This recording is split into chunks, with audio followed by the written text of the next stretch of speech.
अस्सलाम वालेकुम dear students, welcome back to my YouTube channel. I am Tanveer Bhatti और आप देख रहे हैं मेरा यूट्यूब चैनल।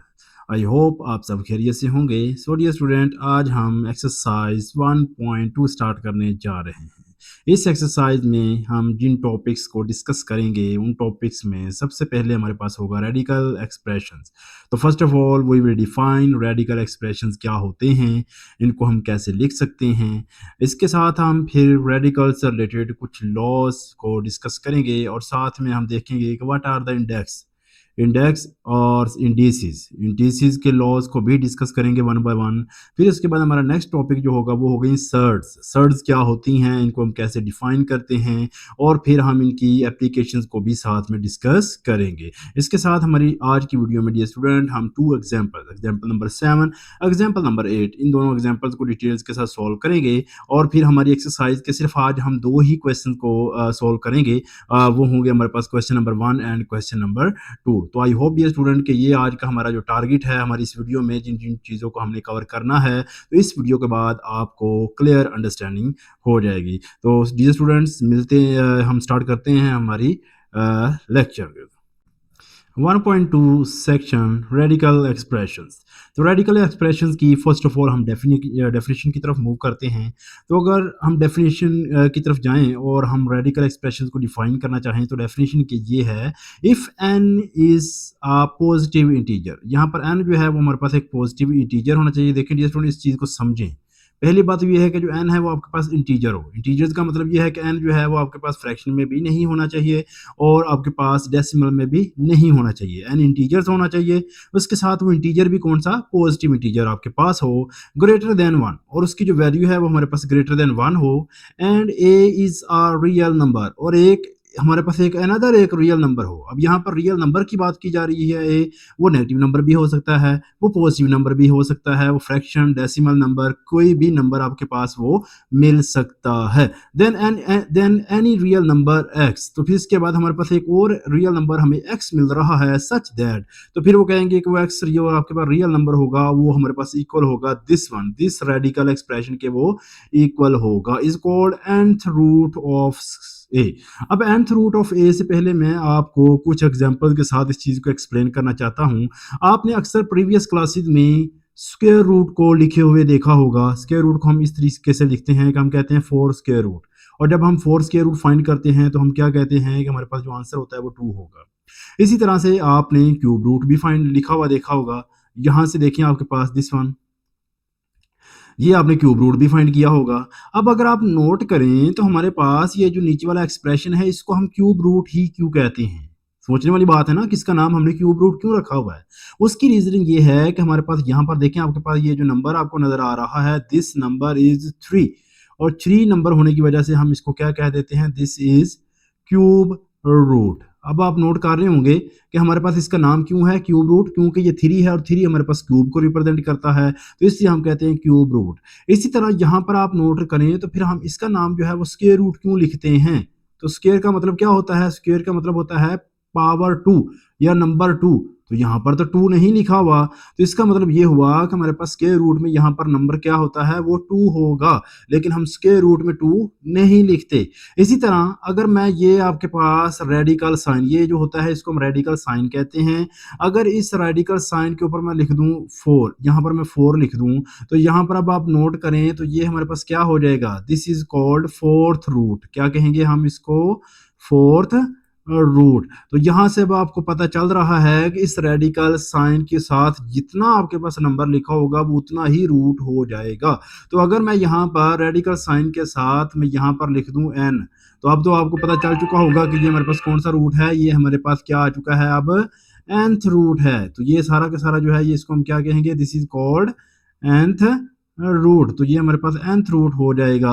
क्लियर हुआ डियर स्टूडेंट। इसको हम nth रूट इसलिए कह रहे हैं कि यहाँ पर हमारे पास जो नंबर है वो क्या है, वो n अपीयर हो रहा है। तो अब यहाँ से अब हमें जो डेफिनेशन है वो क्लियर हो रही है कि what is the nth root of a real number. तो यहाँ पर अब हमारे पास एक नंबर a था जिसका हम nth रूट फाइंड कर रहे हैं। अगर रेडिकल के ऊपर साथ नंबर 2 लिखा होगा तो स्क्वायर रूट है, 3 लिखा होगा तो क्यूब रूट है, अगर 4 लिखा होगा तो फोर्थ रूट है, अगर 5 लिखा होगा तो फिफ्थ रूट होगा। अब हम इसकी रीडिंग फर्दर कर सकते हैं, तो रीडिंग अब हम आगे करते हैं। तो दिस साइन, ये आपको नजर आ रहा है symbol, this symbol is called radical, इसको हम कहते हैं रेडिकल साइन। ये सिंबल आपने याद रखना, ये एमसीक्यूज के लिए बहुत इंपॉर्टेंट लाइंस है ये वाली दोनों। तो this symbol is called radical and n is called the index of radical. तो आपको क्लियर हो चुका होगा कि फिर अब हमारे पास ये जो हम रेडिकल साइन के साथ यहाँ पर जो हम नंबर ये लिख रहे होते हैं, ये आपको नजर आ रहा है, ये नंबर, ये 3 नंबर आपको लिखा हुआ नजर आ रहा है। तो दिस 3 इज कॉल्ड इंडेक्स, तो ये इसका जो नाम क्या होता है, इसको हम इंडेक्स कहते हैं। और ये वाला जो सिंबल है, this is called radical symbol, इसको हम क्या कहेंगे, रेडिकल साइन भी कह सकते हैं, राइट, रेडिकल सिंबल भी हम बोल सकते हैं। तो ये आपने याद रखना है। अच्छा, ये आपको पता चल गया है कि इंडेक्स क्या होता है, रेडिकल साइन क्या होता है। तो ये नंबर क्या होगा, ये जो रेडिकल साइन के अंदर लिखा होता है, ये देखिए मैं अभी आपको साथ मेंशन कर देता हूँ कि ये देखिए, ये जो 8 है, 8 आपको नजर आ रहा है, इसको फिर हम क्या कहेंगे, इसको हम कहेंगे रेडिकैंड।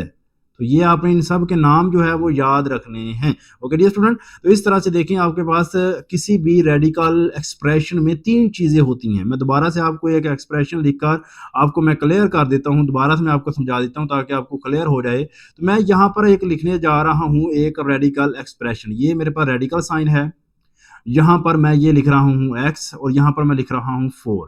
अब इसमें टोटल 3 चीजें हैं, वो 3 चीजें कौन सी हैं वो समझें। सबसे पहले मैं इसकी बात करूंगा, जो रेडिकल के अंदर चीज लिखी होती है इसको हम बोलते हैं रेडिकैंड। इसका नाम क्या होगा डियर स्टूडेंट, रेडिकैंड।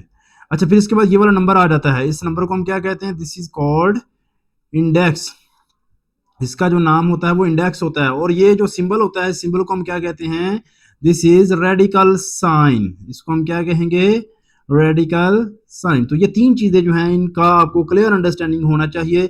यानी कि अगर आपको एक रेडिकल एक्सप्रेशन दे दिया जाए तो उस रेडिकल एक्सप्रेशन से आपको पता चल जाना चाहिए कि उसमें इंडेक्स क्या होगा, उसमें रेडिकैंड क्या है और उसमें रेडिकल साइन क्या है। तो ये आपको क्लियर होना चाहिए। अब हम बात कर लेते हैं कि अगर आपके पास एक एक्सप्रेशन रेडिकल में गिवन हो तो उसको एक्सपोनेंशियल में कैसे चेंज करना है। तो यहाँ पर आप नोट करें ये स्टूडेंट, वो कह रहे हैं कि real number under the radical sign is called radicand. जी, तो अगर रेडिकल साइन के अंदर जो लिखा होता है उस नंबर को हम रेडिकैंड कहते हैं, जो मैं आपको पहले बता चुका हूं।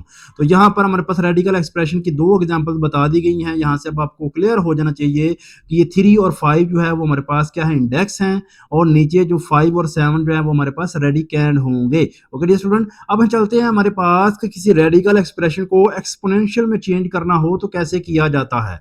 रेडिकल एक्सप्रेशन को एक्सपोनेंशियल में चेंज करना हो तो कैसे करना होता है, वो भी समझने बहुत इंपॉर्टेंट कॉन्सेप्ट है, क्योंकि आपकी एक्सरसाइज में या एमसीक्यूज में ऑब्जेक्टिव में आपसे ये क्वेश्चन पूछे जा सकते हैं। तो देखें, यहाँ पर लेट्स सपोज मेरे पास है दिस वन एक्स स्क्वायर और ऊपर मेरे पास रेडिकल साइन है और यहाँ पर मुझे नजर आ रहा है 5। अब देखें, इसको आपने चेंज करना है एक्सपोनेंशियल में, तो कैसे किया जाता है वो समझें आप लोग। ये देखें, सबसे पहले मैं लिखूंगा रेडिकैंड, मेरे पास जो भी रेडिकैंड होगा मैं वो लिख दूंगा।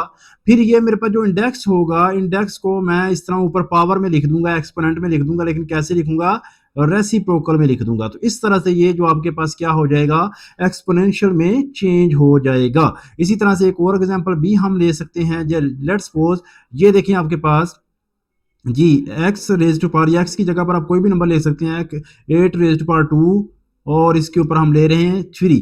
अब अगर आप इसको चेंज करना चाहते हैं एक्सपोनेंशियल में तो क्या करना है आपने, सबसे पहले आपने रेडिकैंड लिख देना करना है और यहाँ पर जो भी नंबर होगा उस नंबर को आपने रेसिप्रोकल में लिख देना करना है।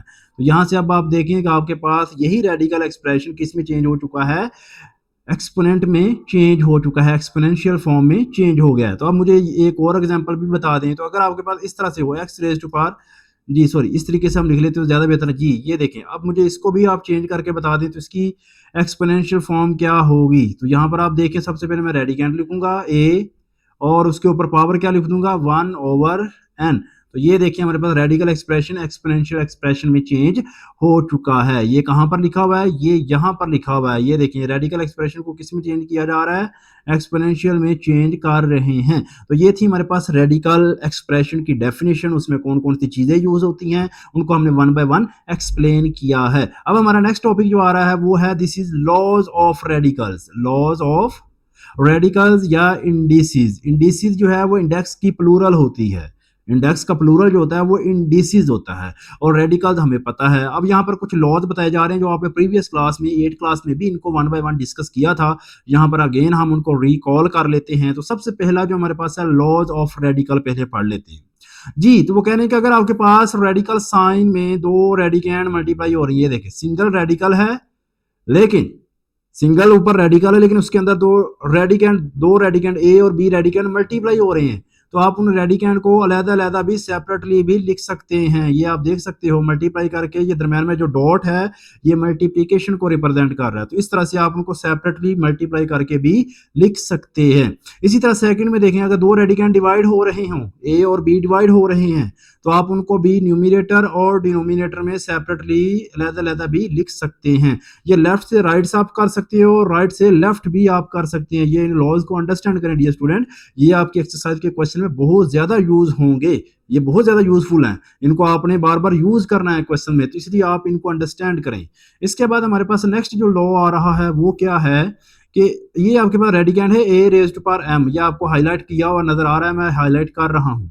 अब इसके ऊपर रेडिकल है एन, तो वो कह रहे हैं कि आप इसको कैसे ले सकते हैं कि आप ये देखें पावर जो है उनको चेंज कर सकते हैं। ए के ऊपर जो एक्सपोनेंट था उसको रेडिकल के इंडेक्स में लेकर जा सकते हैं और रेडिकल का जो इंडेक्स था सॉरी जी, तो यहाँ पर आप देख सकते हैं वो कह रहे हैं कि जो पावर थी रेडिकेंड के ऊपर उसको आप होल पावर में भी लिख सकते हैं। वो कैसे, मैं आपको यहाँ पर एग्जांपल से एक्सप्लेन करता हूँ ताकि आपको क्लियर हो जाए। ये देखें जी student, let's suppose this one, ये देखें जी। अब आप नोट करें, तो मैं यहाँ पर अब आपको बताता हूँ जी। ये देखिए यहाँ पर आप एग्जांपल नोट कीजिएगा। Let's suppose x raise to power 2 है और ऊपर पावर है 3 या m लिख लें, चलें जी। अब आपने पता क्या करना है, ये देखें x रेडिकेंड, इसकी जो पावर है वो पावर कहाँ चली जाएगी, होल में, और इस तरह इसके ऊपर रेडिकल पावर रेडिकल m आ जाएगा। तो इस तरह से भी आप इसको लिख सकते हैं। इसके बाद हमारे पास आ रहा है फोर्थ लॉ। फोर्थ लॉ में क्या है, ये देखें रेडिकेंड का इंडेक्स और होल पावर ये सेम है, तो इनको आप एक्सपोनेंट में चेंज करके n से कैंसिल हो जाएगा, n जो है वो n के साथ क्या हो जाएगा, चेंज हो जाएगा। ये मैं आपको इधर सेपरेट सोल्व कर देता हूँ ताकि आपको क्लियर हो जाए। ये देखिए a raise to power n है और होल पावर भी क्या है, n है। तो पहले तो आपने ये ब्रैकेट के अंदर जो रेडिकेंड है इसको एक्सपोनेंट में चेंज करें, तो ये देखिए एक्सपोनेंट में चेंज करेंगे तो इसके ऊपर पावर जो होगी वो पावर क्या आ जाएगी, 1/n, और ऊपर भी पावर n थी, तो ये n से n पावर कैंसिल हो जाएगी। तो पीछे आपको आंसर क्या मिल जाएगा, पीछे आपको ए आंसर जो है वो आपको मिल जाएगा। तो ये हमारे पास लॉ ऑफ रेडिकल से। इसके बाद अब हमारे पास लॉज ऑफ इंडिसेस आ रहे हैं, बहुत सिंपल से हैं। ये देखें बेसिस सेम है, बेसिस सेम है, दो एक्सप्रेशन मल्टीप्लाई हो रहे हैं तो पावर क्या हो जाती हैं, ऐड हो जाएंगी। अगर बेसिस सेम हो तो पावर बेसिस सेम हो तो पावर ऐड हो जाती हैं, बेसिस सेम हो तो पावर्स ऐड कर देते हैं। इसी तरह यहाँ पर देखें, ये बड़ा इंपॉर्टेंट लॉ है, पावर के ऊपर पावर आ रही है, ए रेज़ टू पावर m है और उसके ऊपर पावर n है, तो वो दोनों पावर मल्टीप्लाई हो जाती हैं।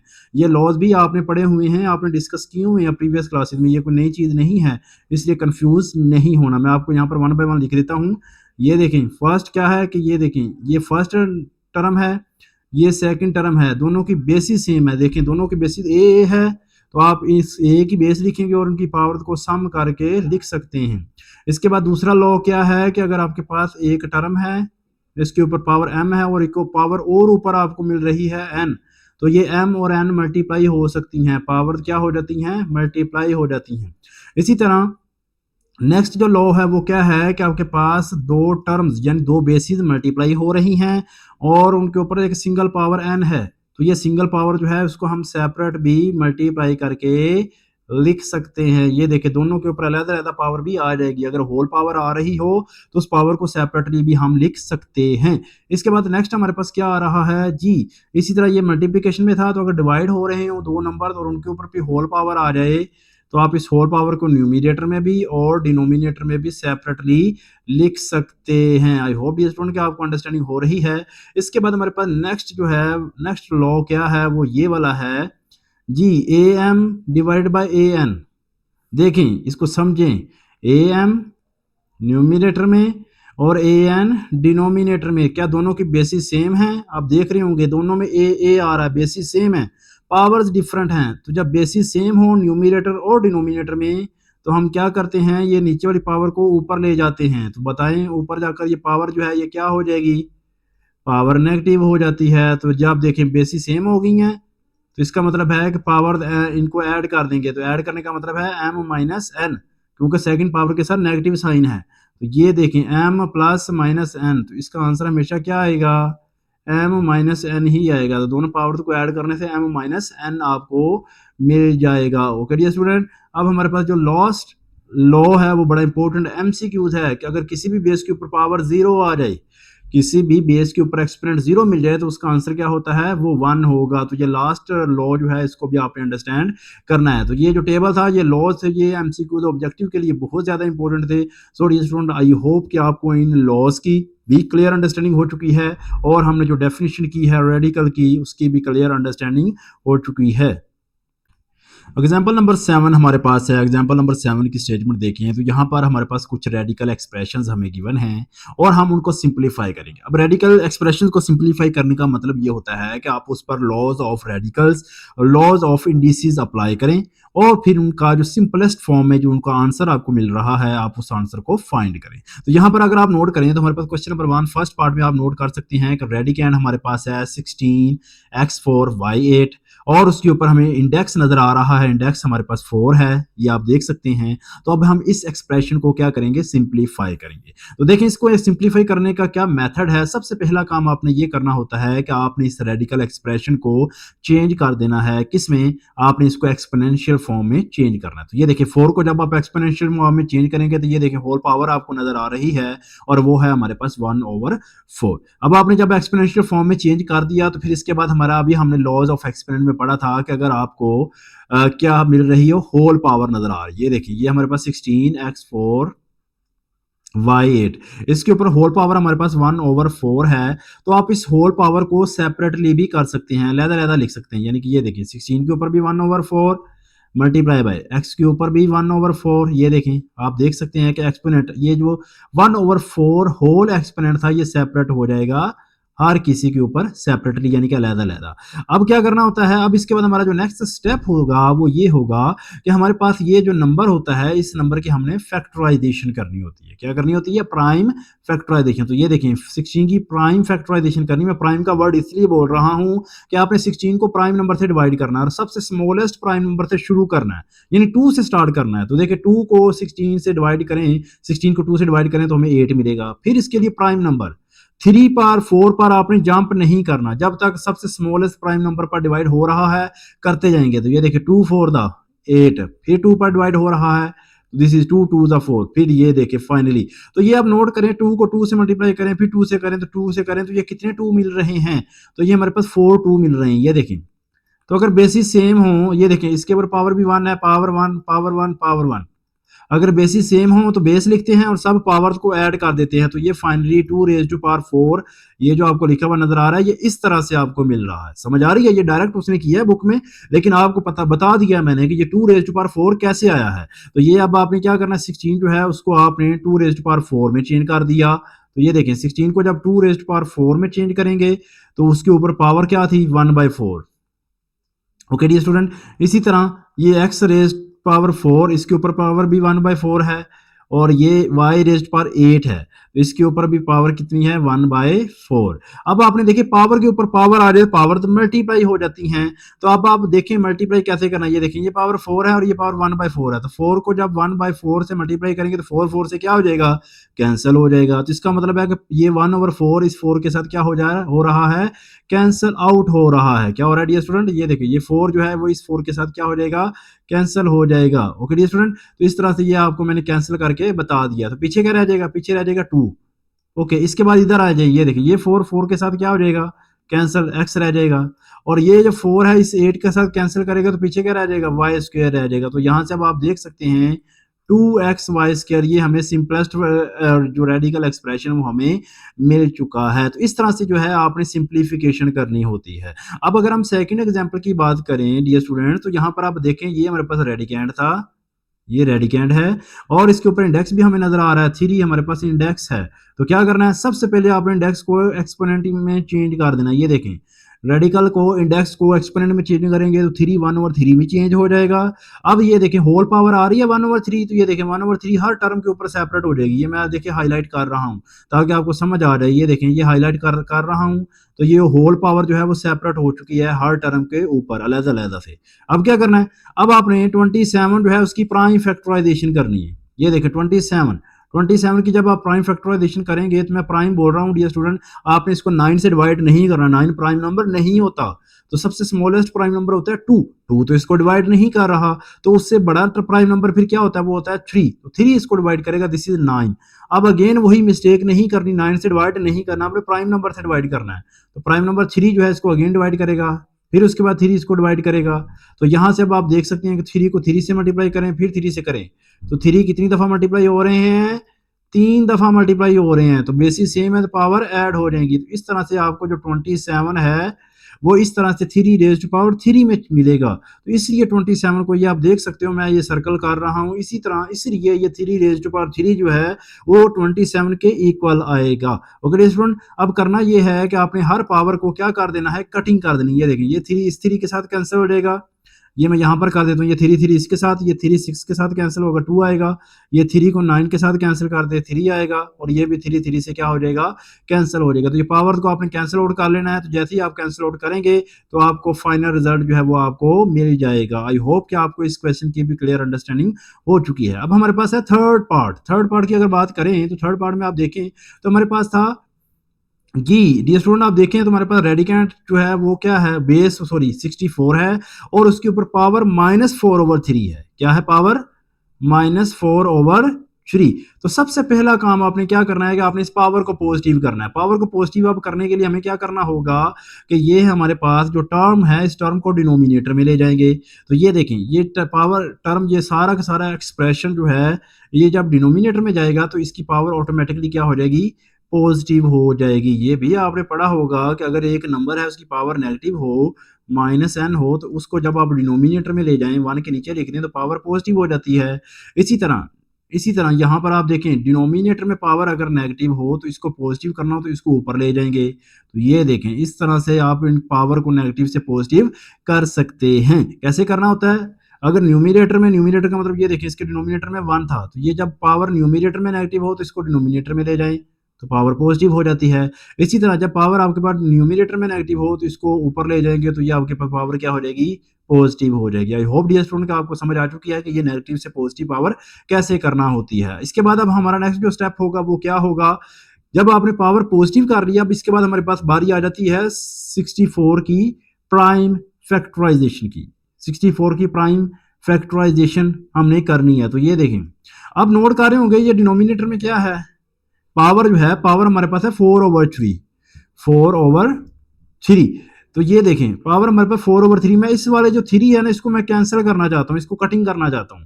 तो मैं क्या करूंगा, मैं 64 की प्राइम फैक्टराइजेशन लूंगा। तो ये देखें, ये 64 की प्राइम फैक्टराइजेशन क्या होती है, ये देखें, आप नोट करें डियर स्टूडेंट। 2 पर करेंगे तो दिस इज 32, फिर 2 पर करेंगे, फिर 8 आएगा, फिर 2 पर किया 4, फिर 2 पर डिवाइड कर दें 2। तो ये अब आप नोट करें, ये 2 हमें कितने मिल रहे हैं, 1 2 3 4 5। ये हमारे पास कितने मिल रहे हैं डियर स्टूडेंट, ये हमारे पास 5 जो है वो हमारे पास आ रही है। हम जी यस, ये थोड़ी सी मिस्टेक हम कर चुके हैं, इसको सेट कर लेते हैं डियर स्टूडेंट। यहाँ पर हमारे पास 16 आएगा, फिर हमारे पास 8 आएगा, फिर 4 आएगा, और फिर हमारे पास क्या आएगा, 2 आएगा। तो यहाँ से अब आप नोट करें तो हमारे पास 2 जो है वो कितने मिल रहे हैं, 8 2s मिल रहे हैं। क्या मिल रहे हैं डियर स्टूडेंट, 8 2s। तो इसको कैसे लिख देंगे फिर हम, 2 raise to power 8, 2 raise to power 8। तो इसका मतलब ये हुआ कि हमारे पास 8 नहीं मिल रहे, 6 मिल रहे हैं, 2 रेज़ टू पावर 6। तो यहाँ से अब आप नोट करें तो हमारे पास 4/3 आ रहा है। अब ये 3 जो है ये 6 के साथ क्या हो सकता है, कटिंग हो सकता है। तो हमें फाइनल जो आंसर मिलेगा वो क्या मिल जाएगा, 2 रेज़ टू पावर 2, और ऊपर पावर क्या आ रही है, 4 आ रही है। तो यहाँ से अब आप नोट करें डियर स्टूडेंट, तो ये हमारे पास पावर क्या मिल जाएगी, 2 रेज़ टू पावर 8। और 2 रेज़्ड पावर 8 कैलकुलेटर से फाइंड करें तो हमें मिलता है 2 1/256। तो इस तरह से जो है वो आपने क्या किया है कि आपने इसको सिंप्लीफाई कर दिया है। तो ये हमारी एग्जांपल थी, एग्जांपल नंबर 7, जिसको हम कंप्लीटली सॉल्व कर चुके हैं। तो अब हम मूव करते हैं हमारी नेक्स्ट एग्जांपल की तरफ, which is example number 8। Example number 8 को करने से पहले हमारे पास एक टॉपिक है विच इज़ 1.2.2 सेक्शन। अब इस टॉपिक में क्या है, ये हमने अपने इंट्रोडक्शन में भी बताया था कि हम सर्ड्स को डिफाइन भी करेंगे और साथ में हम इसकी एप्लीकेशंस को भी देखेंगे। तो सर्ड्स क्या होती हैं, सर्ड्स की अगर हम डेफिनेशन की बात करें तो डेफिनेशन क्या होगी। देखिए ये स्टूडेंट, सर्ड्स भी बेसिकली एक रेडिकल एक्सप्रेशन होता है।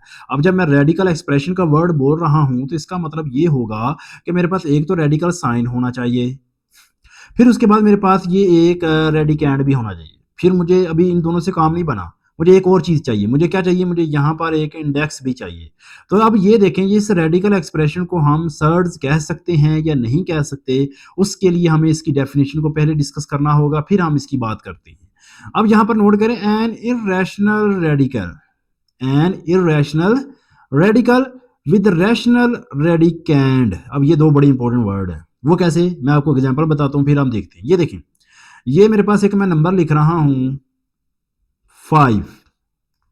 ये मेरे पास एक रैशनल नंबर है। आपको पता है 5 जो है वो हमारे पास क्या है, एक रैशनल नंबर है। अब अगर मैं इसके ऊपर इस तरह से रेडिकल साइन लगा दूं, अब देखें, ये जो 5 आपके पास रेडिकैंड है, ये 5 जो है ये क्या है आपके पास, रेडिकैंड।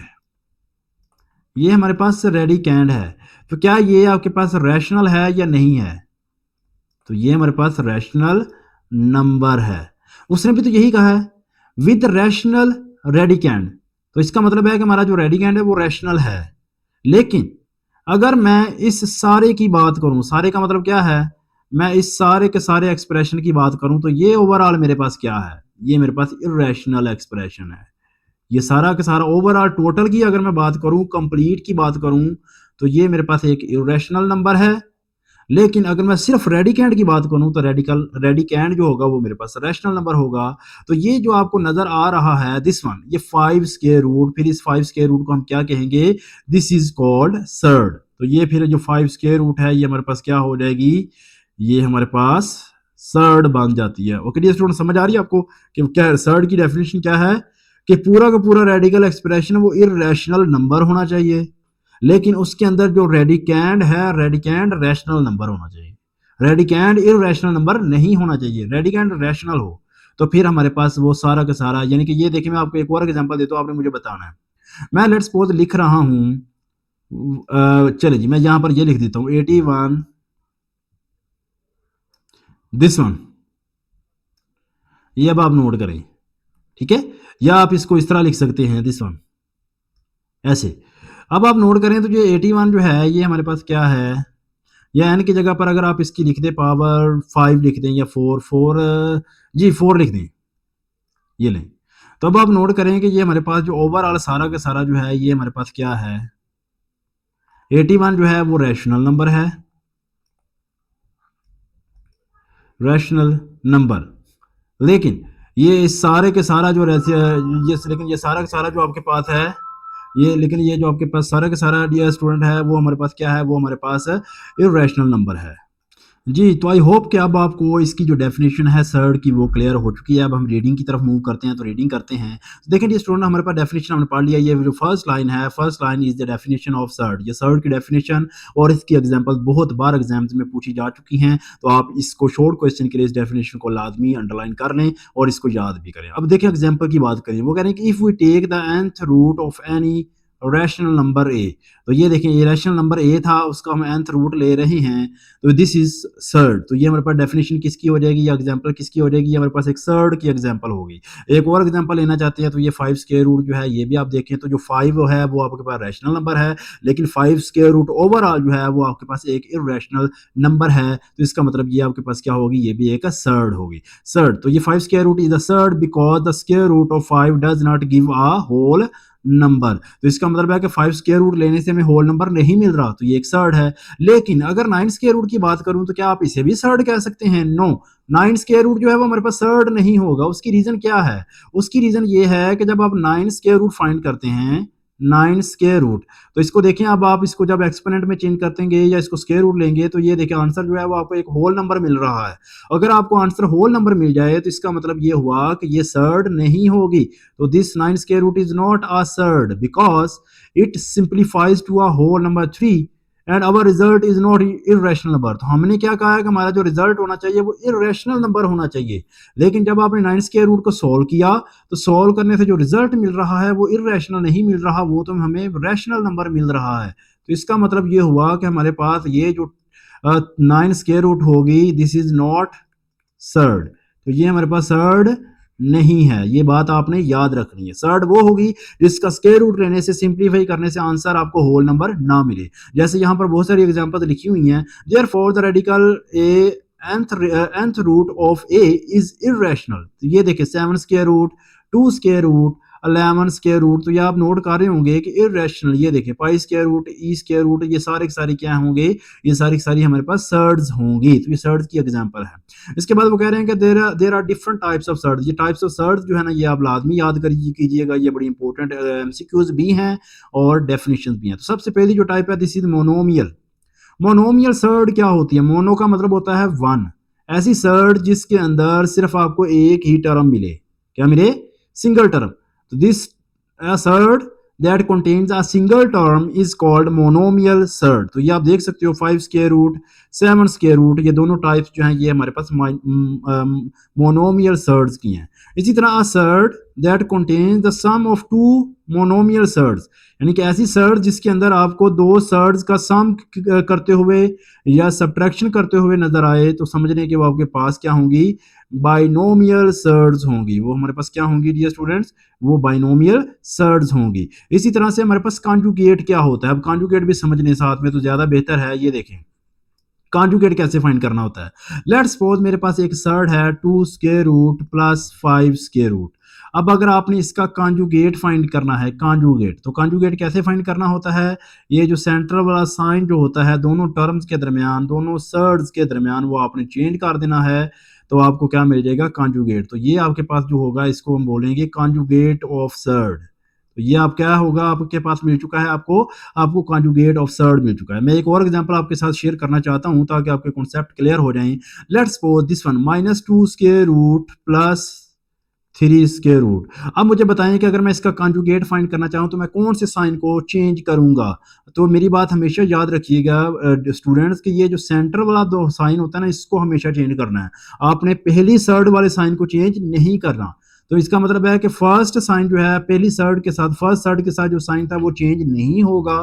तो साइन चेंज कौन सा होगा? हमेशा दरमियान वाला, यानी कि सेकंड सर्ड के साथ जो साइन होता है वही हमेशा चेंज करना है। आपने फर्स्ट सर्ड वाला जो साइन है उसको चेंज नहीं करना। तो आई होप कि अब आपको समझ आ चुकी है कि what is the definition of surd और इसके कॉन्जुगेट हम कैसे फाइंड कर सकते हैं। इसके बाद हमारे पास यहाँ पर एक बॉक्स में इंफॉर्मेशन है कि every surd is an irrational number.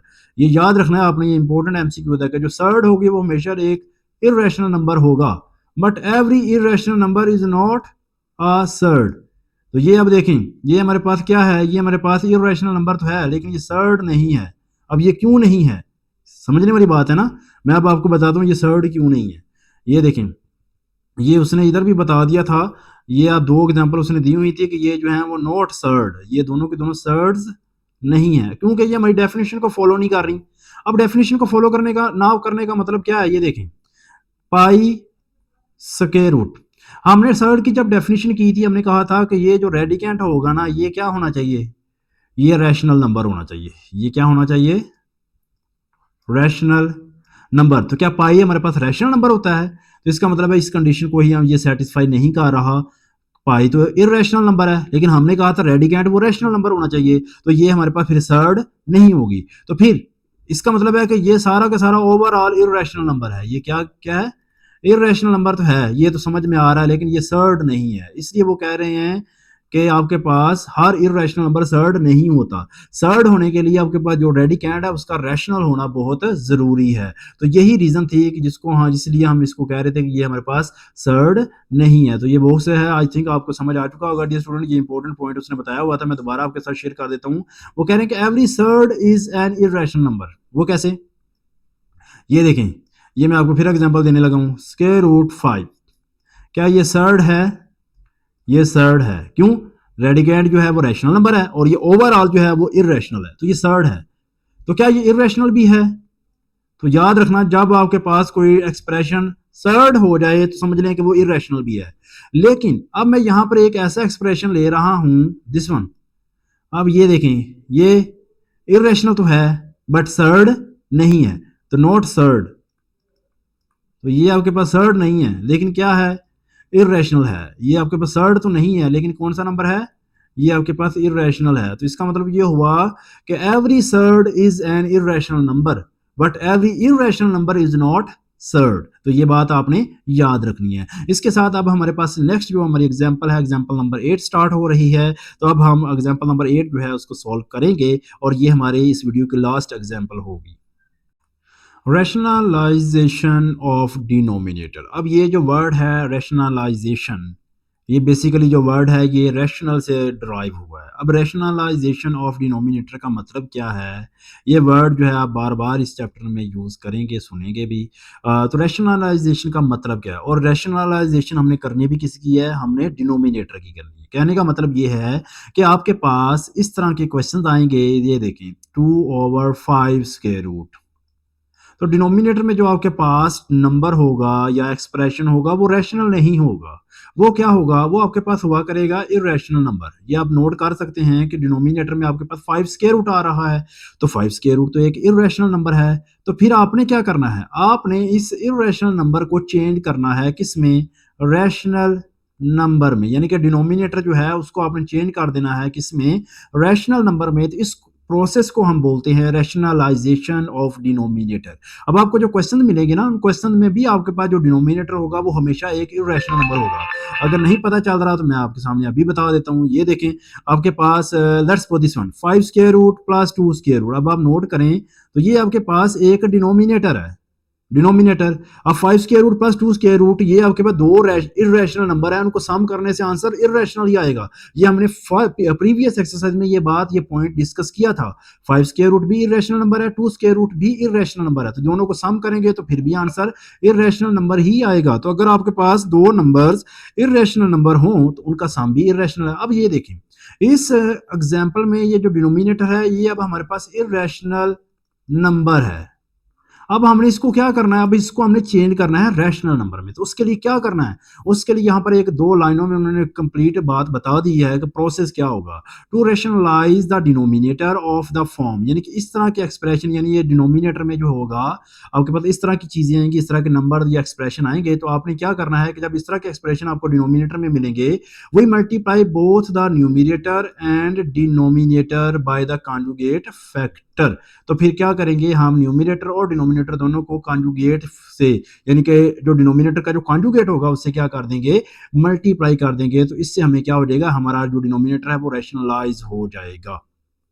अब फर्स्ट पार्ट देखें आप, तो फर्स्ट पार्ट में अगेन वही इसको हम सॉल्व करते हैं। तो यहाँ पर आप देखें तो हमारे पास क्वेश्चन की स्टेटमेंट बेसिकली क्या है? स्टेटमेंट ये दी गई है कि आपके पास एक एक्सप्रेशन गिवन है और वो एक्सप्रेशन भी हमारे पास कैसा है कि जिसका जो डिनोमिनेटर है 5 square root plus 2 square root, ये एक इरेशनल नंबर है। अब हम इस डिनोमिनेटर को रैशनलाइज करना चाहते हैं, तो अब प्रोसेस क्या होगा? अब आपने इस तरह के क्वेश्चन को कैसे सॉल्व करना है, तो वो मेथड समझें। ये देखिए, ये हमारा क्वेश्चन है, ये न्यूमिनेटर है और ये आपको सारा का सारा क्या नजर आ रहा है? डिनोमिनेटर आ रहा है। अब जब इस तरह का क्वेश्चन आपको मिले तो करना ये होता है कि ये जो डिनोमिनेटर है इसी इस ओवरऑल एक्सप्रेशन को, ये मैं आपको इधर साइड पर लिख देता हूँ ताकि आपको क्लियर हो जाए। ये देखें डियर स्टूडेंट, मेरे पास है जो मेरे क्वेश्चन है ये वाला 3/5 square root plus 2 square root. अब अगर आपने इसको रैशनलाइज करना है तो क्या करना है कि आपने मल्टीप्लाई कर देना है, मल्टीप्लाई भी कर देना है और डिवाइड भी कर देना है। किसके साथ?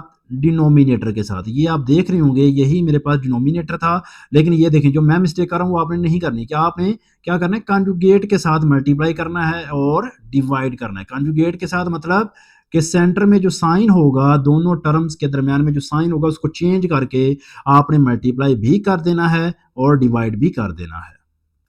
तो देखिए, जब हमने मल्टीप्लाई भी कर दिया और डिवाइड भी कर दिया, अब इससे नेक्स्ट स्टेप क्या होगा? अब नेक्स्ट स्टेप ये है कि हमारे पास दो फ्रैक्शंस मिल रही हैं। आप नोट कर रहे होंगे कि हमारे पास लेफ्ट हैंड साइड पर एक न्यूमिनेटर है और वो न्यूमिनेटर हमारे पास 3 है और इसी तरह राइट हैंड साइड पर भी एक न्यूमिनेटर है। तो करना ये होता है कि अब आपने इन दोनों फ्रैक्शंस को सोल्व करना है, तो कैसे करना है कि न्यूमिनेटर को मल्टीप्लाई कर देना है न्यूमिरेटर के साथ, ये देखें। और डिनोमिनेटर को भी जब आप मल्टीप्लाई करेंगे डिनोमिनेटर में, तो याद रखना हमेशा कि डिनोमिनेटर में हमेशा आपको एक फॉर्मूला मिलेगा। फॉर्मूला क्या होगा, ये देखें, ये डिनोमिनेटर वन टाइम दो टर्म्स ऐड हो रही हैं और ये वन टाइम दोनों टर्म्स माइनस हो रही हैं, तो ये क्या हो रहा है, फॉर्मूला हो रहा है। और फॉर्मूला भी कैसा है कि ए स्क्वायर माइनस बी स्क्वायर, ये वो फॉर्मूला है जिसका मतलब क्या होता है कि अगर वन टाइम दो टर्म्स ऐड हो रही हों और वन टाइम दोनों टर्म्स माइनस हो रही हों, तो ये फॉर्मूला हमें मिल जाएगा। तो ये डिनोमिनेटर में यही फॉर्मूला आपने अप्लाई कर देना है, ए स्क्वायर माइनस बी स्क्वायर। तो इस तरह से देखिए आपने क्या किया, अब आपने इसको सोल्व करना है, स्क्वायर स्क्वायर रूट से कैंसिल, स्क्वायर स्क्वायर रूट से कैंसिल। तो न्यूमिनेटर तो हमारा कुछ भी नहीं, हम उसका कुछ भी नहीं कर सकते, वो तो हमारा चेंज नहीं हो सकता, ना हम उसको सिंप्लीफाई कर सकते हैं। तो हमारी सिंप्लीफिकेशन कहाँ पर हो रही है, सिंप्लीफिकेशन हमारी हो रही है डिनोमिनेटर में। वो कैसे हुई, ये देखें, इधर 5 रह चुका है और माइनस, और ये स्क्वायर स्क्वायर रूट से कैंसिल होकर 2 रह गया। तो ये देखें, वही डिनोमिनेटर जो पहले इर्रेशनल था, अब वही डिनोमिनेटर अब चेंज होकर हमारा क्या हो गया है, 3 हो गया है। तो अब आप नोट कर रहे होंगे कि हमारी फर्दर कैंसिलेशन क्या हो सकती है, 3 से 3 हम कैंसिल कर सकते हैं। तो ये देखें जी, 5 square root minus 2 square root और डिनोमिनेटर में 1। तो ये देखें, डिनोमिनेटर जो पहले इर्रेशनल नंबर था, लेकिन अब वही डिनोमिनेटर जो है वो रैशनल हो चुका है, जो कि हमारे पास क्या है, 1 है। तो ये हमें रैशनल डिनोमिनेटर मिल रहा है। तो ये देखें जी, रैशनल नंबर। तो न्यूमिनेटर को नहीं देखना होता, डिनोमिनेटर को देखना है क्या वो रैशनल है या नहीं है। इस तरह हमारी फर्स्ट पार्ट सॉल्व हो चुका है। अब सेकंड पार्ट की अगर हम बात कर लें, तो मैं उसका सोल्यूशन भी आपके सामने शेयर कर देता हूं। तो क्वेश्चन हमारा क्या है, वो है 3 divide by 5 square root minus 3 square root. अब इसका जब आपने सोल्यूशन की तरफ जाना है, तो इसका सोल्यूशन कैसे करना है, ये देखें स्टूडेंट। मैं जो क्वेश्चन मेरा है स्टेटमेंट, मैं उसको लिखूंगा, ये मेरे पास। अब इसको मल्टीप्लाई भी करना है और डिवाइड भी कर देना है, किसके साथ, इस डिनोमिनेटर के कॉन्जुगेट के साथ। ये देखें, प्लस साइन चेंज हो जाएगा, साइन चेंज किया तो ये कॉन्जुगेट हो जाएगा। अब आपने देखिए क्या करना है, न्यूमिनेटर को न्यूमिनेटर के साथ और डिनोमिनेटर को डिनोमिनेटर के। तो न्यूमिनेटर को न्यूमिनेटर के साथ करेंगे, तो ये इनको हम इकट्ठा करके लिख देते हैं। ये देखें जी, ये न्यूमिनेटर को मल्टीप्लाई हो गया। अब डिनोमिनेटर में अगेन मैंने आपको पहले भी बोला है कि हमेशा नीचे आपको क्या मिलेगा, फॉर्मूला मिले करेगा। वो कौन सा, ए स्क्वायर माइनस बी स्क्वायर। ये लाइट के लिए सॉरी, ये लाइट इशू है, इस वजह से ये जो कैमरा है उसकी वीडियो सही नहीं आ रही आपको। लेकिन आप यहाँ पर देखें तो 3 multiply by 5 square root plus 3 square root, और देखें नीचे अब क्या हो रहा है, स्क्वायर स्क्वायर रूट से कैंसल, तो 5 माइनस 3। तो फाइनली जो आपको आंसर मिल जाएगा, वो देखें उसका जो डिनोमिनेटर होगा वो अब आपके पास रैशनल नंबर होगा। ये देखें जी, तो ये अब आप नोट कर सकते हैं कि जो डिनोमिनेटर है वो क्या हो चुका है, वो रैशनल नंबर हो चुका है। तो यही हमने काम करना था। आई होप डियर स्टूडेंट कि जो आपकी एग्जांपल नंबर 8 है, वो एग्जांपल नंबर 8 आपकी सॉल्व हो चुकी है और आपको क्लियर अंडरस्टैंडिंग भी मिल चुकी है। एक्सरसाइज 1.2, इसमें देखिए हमारे पास क्वेश्चन नंबर 1 है dear student. Question number 1 exact हमारी एग्जांपल नंबर 8 से रिलेटेड है। तो अगर आप इसकी स्टेटमेंट देखें, तो वो कह रहे हैं कि rationalise the denominator of the following expression. यहाँ पर अब आप नोट करें तो हमारे क्वेश्चन नंबर 1 में टोटल 6 पार्ट्स हैं, 6 क्वेश्चन हैं। तो यहाँ पर आपको फर्स्ट 3 क्वेश्चन नजर आ रहे हैं और यहाँ पर जितने भी हमारे पास क्वेश्चन हैं उनके जो डिनोमिनेटर हैं वो इरेशनल नंबर हैं। ये आप देख सकते हैं कि आपको तीनों क्वेश्चन के जो डिनोमिनेटर्स नजर आ रहे हैं वो इरेशनल नंबर्स हैं। अब हमने क्या करना है कि हमने इन इरेशनल डिनोमिनेटर्स को रैशनल डिनोमिनेटर में चेंज करना है। तो यहाँ पर मैं फर्स्ट पार्ट से स्टार्ट करूंगा। तो यहाँ पर आप देखें तो मैं फर्स्ट पार्ट लिख रहा हूँ, तो 13 divided by 4 plus square root 3। अब देखें, इस क्वेश्चन को जब आपने रैशनलाइज करना है, यानी कि आपने इसका डिनोमिनेटर सोल्व करना है, रैशनलाइज करना है, तो क्या मेथड होगा, मेथड समझना बहुत ज़रूरी है। उसकी रीज़न ये है कि हम जितने भी क्वेश्चन करेंगे, इस क्वेश्चन नंबर 1 के जितने भी पार्ट्स करेंगे उनको सेम मेथड के साथ सोल्व करेंगे। ये देखें, ये मेरे पास क्वेश्चन की स्टेटमेंट थी, तो मैं क्या करूँगा, मैं मल्टीप्लाई भी कर रहा हूँ और डिवाइड भी करूँगा। किसके साथ, डिनोमिनेटर का जो कॉन्जुगेट होगा, ये कॉन्जुगेट ऑफ डिनोमिनेटर है, इसके साथ अब आपने क्या कर दिया, मल्टीप्लाई भी किया हमारी टर्म को, हमारे क्वेश्चन को, और डिवाइड भी कर दिया। तो यहां से अब आपको मिल रही हैं 2 fraction. First fraction left hand side पर है, second fraction right hand side पर है। अब आपने करनी है मल्टीप्लीकेशन। तो मल्टीप्लीकेशन के लिए हम क्या करेंगे, numerator multiply by numerator divided by. अब देखिए डिनोमिनेटर मल्टीप्लाई बाय डिनोमिनेटर, ये एक स्टेप करना होता है तो आप कर लिया करें, नो इशू। पहले आप इनको मल्टीप्लाई करके लिख लें ताकि आपकी कंफ्यूजन जो है वो क्लियर हो जाए। अब यहाँ से अब आप देख सकते हैं कि जब न्यूमिनेटर को हम सोल्व करेंगे तो वो तो एज इट इज रहेगा, क्योंकि उसकी फर्दर सिंप्लीफिकेशन हो नहीं सकती। लेकिन ये डिनोमिनेटर को अगर आप नोट करें तो यहाँ से अब हमें फॉर्मूला मिल रहा है ए स्क्वायर माइनस बी स्क्वायर। तो ये देखें ए और बी दोनों का मैंने क्या फाइंड कर लिया है, स्क्वायर ले लिया है। तो जब आप दोनों को सिंप्लीफिकेशन करेंगे न्यूमिनेटर एज इट इज रहेगा। तो ये देखें न्यूमिनेटर मेरे पास एज इट इज है, लेकिन डिनोमिनेटर में चेंजिंग आ रही है। वो क्या है, 4 6 स्क्वायर 16 होता है। और ये देखें ये स्क्वायर और स्क्वायर रूट कैंसिल हो जाएंगे। उसकी रीजन मैंने आपको बता दी थी, ये आप देख लें कि स्क्वायर को स्क्वायर रूट से कैंसिल क्यों किया जाता है, ये समझ लें। स्क्वायर रूट जो है ना उसको आप चेंज कर दें एक्सपोनेंट में। तो देखें थे स्क्वायर रूट को जब आप एक्सपोनेंट में चेंज करेंगे तो उसके ऊपर पावर कितनी आएगी, 1/2। ये 2 कहाँ से आता है, ये 2 यहाँ पर इंडेक्स में लिखा होता है। तो अब आप नोट करें 2 2 से कैंसिल हो जाता है, तो इस वजह से हम चेंज कर देते होते हैं, कैंसिल कर देते हैं। तो फाइनल जो आपको रिजल्ट मिलेगा डियर स्टूडेंट वो क्या होगा, वो रिजल्ट मैं आपके साथ यहाँ पर शेयर कर देता हूँ। तो वो मेरे पास रिजल्ट है 13 multiply by 4 minus 3 square root divided by 16 में से 3 आपने क्या कर देना है, यस आपने माइनस करना है। तो हमें यहाँ से क्या मिलेगा 13। तो ये आप देख सकते हैं कि 13 13 से कैंसिल होगा, तो ये कैंसिल हो रहा है। तो फाइनल जो रिजल्ट है वो है 4 माइनस 3 स्क्वायर रूट। तो यहाँ से डिनोमिनेटर जो है वो रैशनलाइज हो चुका है। तो ये हमारा फर्स्ट पार्ट जो है था डियर स्टूडेंट, आई होप कि आपको इसकी अंडरस्टैंडिंग हो चुकी है। तो मैं इसके साथ ही अब सेकंड पार्ट जो है वो भी आपके साथ शेयर कर देता हूँ ताकि आपको क्लियर पता चल जाए कि हम इन क्वेश्चन को कैसे सोल्व करेंगे। तो यहाँ से अब आप सेकंड पार्ट की अगर हम बात करें तो मैं यहाँ पर सेकंड पार्ट लिखता हूँ, वो है 2 square root plus 5 square root divided by 3 square root. अब देखें जहाँ पर आपने हमेशा याद रखना है, आपने रैशनलाइज डिनोमिनेटर को करना है, आपने रैशनलाइज न्यूमिनेटर को नहीं करना। इसका मतलब ये हुआ कि जब भी आपने मल्टीप्लाई या डिवाइड करना है तो डिनोमिनेटर से करना है। तो ये देखें 2 square root plus 5 square root divided by 3 square root था। अब मल्टीप्लाई या डिवाइड करना है तो सिर्फ किसके साथ, डिनोमिनेटर के साथ। तो डिनोमिनेटर में टर्म ही एक है तो आपने उसी टर्म से मल्टीप्लाई कर दिया, उसी टर्म से क्या कर दिया आपने, डिवाइड कर दिया। क्यों, ये देखें प्लस 0, तो 0 टर्म के साथ -0 लिख लो, ना लिखो, कोई फर्क पड़ेगा, नहीं पड़ेगा। तो इसका मतलब है कि फर्स्ट टर्म के बाद सेकंड टर्म है ही नहीं, तो उसका साइन चेंज करके लिखो ना लिखो कोई फर्क नहीं पड़ता, 0 के साथ प्लस माइनस करने से कोई फर्क नहीं पड़ता। तो इसलिए हम सिर्फ फर्स्ट टर्म को ही लिखेंगे। अब आप नोट करें तो हमारा जो इसका नेक्स्ट स्टेप क्या होगा कि हमने क्या करना है, न्यूमिनेटर को न्यूमिनेटर से मल्टीप्लाई करेंगे और डिनोमिनेटर को डिनोमिनेटर के। तो ये देख सकते हैं 2 square root plus 5 square root, इसको हम मल्टीप्लाई कर रहे हैं किसके साथ, 3 स्क्वायर रूट के साथ। और डिनोमिनेटर में देखें 3 स्क्वायर रूट से मल्टीप्लाई होगा तो सेम टर्म जब मल्टीप्लाई होती हैं तो वो स्क्वायर हो जाती हैं, वो क्या हो जाती हैं, स्क्वायर। तो ये देखिए स्क्वायर स्क्वायर रूट से कैंसिल कर दिया हमने। तो हमें जो फाइनल रिजल्ट मिलेगा वो मिलेगा 2 square root plus 5 square root multiply by 3 square root divided by 3। तो ये अब आप देख सकते हैं, इसको फर्दर अगर आपने सिंप्लीफिकेशन करना है तो वो भी की जा सकती है। वो कैसे, ये 3 स्क्वायर रूट को आप 2 स्क्वायर रूट के साथ भी मल्टीप्लाई कर सकते हैं, 5 स्क्वायर रूट के साथ भी। तो ये देखें 3 स्क्वायर रूट को जब 2 से मल्टीप्लाई करेंगे तो 2 और 3 एक स्क्वायर रूट में आ जाएंगी, और जब 3 स्क्वायर रूट को 5 स्क्वायर रूट से मल्टीप्लाई करेंगे तो ये भी एक स्क्वायर रूट में चेंज हो जाएंगी। तो ये हमें मिल रहा है 6 स्क्वायर रूट प्लस, और ये हमें मिल रहा है 15 स्क्वायर रूट, और डिवाइड में क्या आ रहा है 3। तो यही हमारा आंसर है। आई होप ये स्टूडेंट कि आपको फर्स्ट पार्ट और सेकंड पार्ट इनकी कंप्लीट अंडरस्टैंडिंग हो चुकी है। तो अब हमारे पास थर्ड पार्ट जो था वो सेकंड पार्ट से एग्जैक्टली उसके जैसा है, उससे रिलेटेड है। तो आई होप कि आप इस जो थर्ड पार्ट है इसको भी आप इसी मेथड को फॉलो करते हुए सॉल्व कर सकते हैं। तो अब हमारी इसी क्वेश्चन के जो रिमेनिंग पार्ट्स हैं उन पार्ट्स की तरफ मूव करते हैं। क्वेश्चन नंबर 1 फोर्थ पार्ट में देखें तो यहाँ पर अगेन हमारे पास एक सर्ड है, और सर्ड में जो डिनोमिनेटर है वो हमारे पास इरेशनल नंबर है। अब हम क्या करेंगे, अब हम इसको भी रैशनल नंबर में चेंज करेंगे डिनोमिनेटर को। तो ये इस प्रोसेस के लिए हम वही काम करेंगे जो हमने प्रीवियस पार्ट्स में किया है।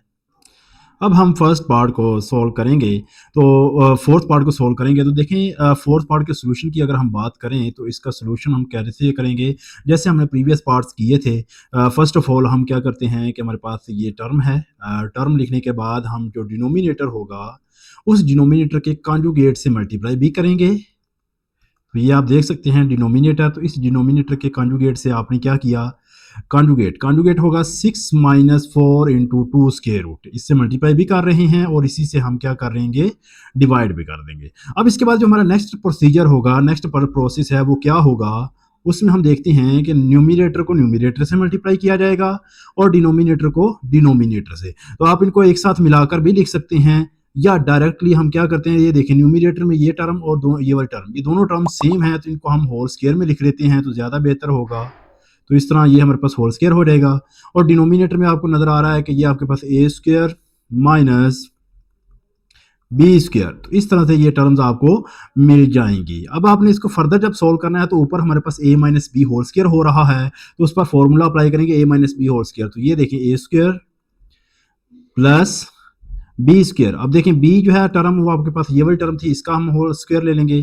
फिर उसके बाद -2a हमारे पास 6 है और जो b टर्म है वो हमारे पास ये वाली टर्म। तो ये देखिए हमने न्यूमिनेटर में क्या कर दिया है, फॉर्मूला अप्लाई कर दिया है। इसी तरह डिनोमिनेटर में देखें तो 6 स्क्वायर हमारे पास 36 होता है माइनस। अब देखें जब ये 4 इसका स्क्वायर लेंगे तो ये हमारे पास 16 होगा, लेकिन ये 2 स्क्वायर रूट का स्क्वायर लेंगे तो हमारे पास स्क्वायर रूट से कैंसल हो जाएगा। तो इस तरह से ये आपको रिजल्ट मिलेगा। यहाँ से बच्चे मिस्टेक करते हैं तो आपने इस प्रोसेस को, इस स्टेप को अच्छी तरह से समझते हुए आपने इसको सॉल्व करना है। तो अब यहाँ पर देखें तो न्यूमिनेटर में 36 आएगा, ये अगेन वही हमारे पास काम होगा कि 4 जो है उसका स्क्वायर लिया तो हमारे पास 16 होगा और ये स्क्वायर रूट से कैंसिल हो जाएगा। तो 16 को जब 2 से मल्टीप्लाई करेंगे तो 32 मिलेगा। और ये देखिए इनको जब आपने ये देखिए 2 को मल्टीप्लाई किया, 6 को मल्टीप्लाई किया, 4 को मल्टीप्लाई किया तो ये आप देख सकते हैं कि 6 2 18, 18 को 4 से, 6 2 12, 12 को 4 से मल्टीप्लाई करेंगे तो हमें क्या मिल जाएगा 48, 2 स्क्वायर रूट साथ में इसी तरह मिल जाएगा। तो यहाँ से आप देख सकते हैं तो ये हमारे पास डिनोमिनेटर को भी हमने सोल्व किया। तो फाइनल जो हमें रिजल्ट मिल रहा है न्यूमिनेटर में देखें तो आपके पास 36 और 32 इनको हम ऐड कर सकते हैं तो ये हमारे पास हो जाएगा 68, ये हमें क्या मिल जाएगा 68 और यहां से हमें मिलेगा दिस वन। तो ये न्यूमिनेटर है और डिनोमिनेटर की अगर हम बात करें तो वो हमारे पास क्या है, वो आ जाएगा 4 आ जाएगा। अब फाइनल स्टेप क्या है, फाइनल स्टेप में हमने क्या करना है, न्यूमिनेटर में से जो टर्म कॉमन आ रही है उसको हम ले लेंगे कॉमन। तो 4 जो है वो मुझे कॉमन मिल रहा है तो ये देखिए 4 1 4, 4 को 68 से जब हम इन दोनों को डिवाइड करते हैं 68 को 4 के साथ तो ये मुझे मिल जाएगा 4 1 4 और ये 17 मिल जाएगा और ये हमारे पास इसको अगर करें तो ये 12 आ जाएगा। तो ये अब आप नोट कर सकते हैं कि हमारे पास 4 4 से क्या हो जाएगी, कैंसलेशन हो जाएगी। तो फाइनली जो रिजल्ट मिला है वो हमारे पास है 17 - 2 इंटू 2 स्क्वायर रूट और यही हमारे पास वो टर्म आ चुकी है, वो एक्सप्रेशन मिल चुका है जिसका डिनोमिनेटर क्या हो चुका है, रैशनलाइज हो चुका है। क्योंकि डिनोमिनेटर में 1 आ रहा है तो 1 जो होता है वो एक रैशनल नंबर होगा। तो देखें ये स्टूडेंट हमारे पास जो फोर्थ पार्ट था उसको हमने बहुत ही आसान तरीके से जो है वो हमने सॉल्व कर लिया है। अब इसी मेथड को फॉलो करते हुए, इसी पैटर्न को फॉलो करते हुए हम जो फिफ्थ पार्ट है उसको भी सॉल्व कर सकते हैं। तो मैं आपके सामने अभी फिफ्थ पार्ट जो है उसका सोल्यूशन करके दिखाऊंगा। तो फिफ्थ पार्ट की अगर हम बात करें तो देखें स्टूडेंट मेरे पास फिफ्थ पार्ट आपके सामने है। तो पहले हम इसकी स्टेटमेंट लिख देते हैं, 3 square root minus 2 square root divided by 3 square root plus 2 square root. अब जब इसके सोल्यूशन की बात करें तो सोल्यूशन हम कैसे करेंगे, कैसे इसको सॉल्व करेंगे, तो मेथड वही रहेगा, क्या, न्यूमिनेटर डिवाइडेड बाय डिनोमिनेटर। तो ये देखें अब आपने ये टर्म्स लिख दी, यानी कि ये वो क्वेश्चन की स्टेटमेंट थी, इसको अब मल्टीप्लाई भी करना है और डिवाइड भी करना है, किसके साथ, डिनोमिनेटर का कॉन्जुगेट। तो देखिए डिनोमिनेटर का जो ये प्लस साइन था मैंने इसको क्या कर दिया है, चेंज कर दिया है। तो ये अब आप देख सकते हैं, तो ये हम डिनोमिनेटर से मल्टीप्लाई और डिवाइड कर रहे हैं। अब आप नोट करें तो हमारे पास न्यूमिनेटर में क्या आएगा, दोनों टर्म सेम है, ये देखिए ये वाली टर्म और ये वाली दोनों टर्म सेम है। तो हम ये हमारे पास जब मल्टीप्लाई करेंगे तो इनका हमें क्या मिल जाएगा, हमें होल स्क्वायर मिलेगा। बट डिनोमिनेटर में अगर देखें तो टू टर्म्स, दोनों टर्म्स वन टाइम ऐड हो रही हैं और वन टाइम सब्ट्रैक्ट हो रही हैं। तो इसका मतलब है कि डिनोमिनेटर में हमें जो फॉर्मूला मिल जाएगा ए स्क्वायर माइनस बी स्क्वायर, ए स्क्वायर माइनस बी स्क्वायर। अब फर्दर जब आप इसको सोल्व करेंगे तो देखिए न्यूमिनेटर में तो हमें एक फॉर्मूला मिल रहा है और वो फॉर्मूला क्या है, A minus B whole square. तो इस पर फॉर्मूला अप्लाई किया, A square plus B square minus 2ab। तो ये आप देख सकते हैं फॉर्मूला अप्लाई किया, नीचे देखेंगे तो ये देखिए स्क्वायर रूट से कैंसल, स्क्वायर रूट से कैंसल, 3 माइनस 2। तो इसका फाइनल जो हमें रिजल्ट मिलेगा, ये देखें आपके पास जो न्यूमिनेटर को अगर हम सोल्व करें, स्क्वायर रूट से कैंसल, स्क्वायर रूट से कैंसल, तो 3 + 2 -2 इंटू 3 को 2 से मल्टीप्लाई किया तो 6 आ जाएगा। तो ये देखें जी, अब आपके पास फाइनल जो रिजल्ट होगा वो रिजल्ट क्या होगा, आप इन दोनों टर्म्स को ऐड करें तो ये हमें मिलेगा 5 -2 इंटू 6 स्क्वायर रूट, और डिनोमिनेटर में 1 है तो 1 हम नहीं लिखेंगे। तो ये देखिए हमारा जो फिफ्थ पार्ट था उसको भी हमने इजीली जो है उसी मेथड को फॉलो करते हुए हमने उसको सॉल्व कर लिया है। अब हम इस क्वेश्चन नंबर 1 का जो लास्ट पार्ट है उसकी तरफ मूव करते हैं। तो लास्ट पार्ट भी हम एग्जैक्ट इसी मेथड को फॉलो करते हुए सोल्व कर सकते हैं। तो आप नोट कर रहे होंगे कि हमारा जो क्वेश्चन नंबर 1 है इसके जितने भी पार्ट्स हैं जिसमें हम डिनोमिनेटर्स को रैशनलाइज कर रही हैं, तो वो सेम पैटर्न के साथ सब क्वेश्चन जो है उनको आप सॉल्व कर सकते हैं। तो 6 पार्ट की अगर हम बात करें तो स्टेटमेंट हमारे पास है 4 into 3 square root divided by 7 square root plus 5 square root. तो देखें यहाँ पर इसका सॉल्यूशन हमारे पास होगा कि अगेन हम ये टर्म लिखते हैं, ये हमारे पास क्वेश्चन जो है उसकी स्टेटमेंट है। तो स्टेटमेंट लिखने के बाद आपने क्या करना है कि डिनोमिनेटर का जो कॉन्जुगेट है, अब कॉन्जुगेट हमारे पास होगा 7 square root minus 5 square root. तो 7 square root minus 5 square root आप इसी से मल्टीप्लाई कर देंगे और डिवाइड कर देंगे। तो यहाँ पर अब आप नोट करें तो हमारे पास न्यूमिरेटर से मल्टीप्लाई होगा। ये देखें, ये मैं ब्रैकेट इसके लिए लिख रहा हूँ मल्टीप्लिकेशन के लिए। तो ये अब आप नोट करें, और डिनोमिनेटर में देखें टर्म्स वन टाइम ऐड हो रही हैं और वन टाइम सब्ट्रैक्ट हो रही हैं। तो आपको नजर आ रहा है कि ये हमारे पास ए स्क्वायर माइनस बी स्क्वायर जो है वो हमें मिल जाएगा। इसके बाद हमारा जो नेक्स्ट स्टेप होगा वो क्या होगा कि अगर न्यूमिनेटर की बात करें तो हम मल्टीप्लिकेशन करते हैं। तो मल्टीप्लिकेशन अब कैसे होगी, इस फर्स्ट टर्म को फर्स्ट टर्म के साथ मल्टीप्लाई करें तो 4 मल्टीप्लाई बाय, देखें अब आपके पास दोनों के ऊपर स्क्वायर रूट है तो 3 और 7 एक सिंगल स्क्वायर रूट में आ जाएंगे। इसी तरह -4 बाहर रहेगा और हमारे पास 3 और 5 जो है उनको भी हम सिंगल स्क्वायर रूट में लिख देंगे। आपको मैं बता दूं यहाँ पर कि अगर आपके पास ये देखें इस तरह से आपके पास दो टर्म्स मल्टीप्लाई हो रही हों और दोनों के ऊपर स्क्वायर रूट हो तो आप उनको एक सिंगल स्क्वायर रूट में भी लिख सकते हैं। तो ये अब आपने ये बातें याद रखनी है, ये टॉपिक ये कॉन्सेप्ट जो हम यूज कर रहे हैं। इसी तरह आप डिनोमिनेटर की अगर बात करें तो ये देखें स्क्वायर रूट से कैंसिल, स्क्वायर जो है वो स्क्वायर रूट से कैंसिल, तो पीछे मिलेगा हमें 7 माइनस 5। तो फाइनल अब हमारा जो नेक्स्ट स्टेप होगा, जो हमारा लास्ट स्टेप जिसको हम कह सकते हैं वो क्या है, वो है 4 मल्टीप्लाई बाय जी 21 माइनस, और ये हमारे पास 4 मल्टीप्लाई बाय 15, और 7 में से तो ये हमारे पास 7 में से 5 माइनस किया तो हमें 2 मिल रहा है। अब हम नोट करें न्यूमिनेटर में से हम 2 कॉमन लेना चाह रहे हैं। मैं 2 क्यों कॉमन ले रहा हूँ, उसकी रीजन ये है कि ये डिनोमिनेटर में जो 2 है इसको हम कैंसिल करना चाहते हैं।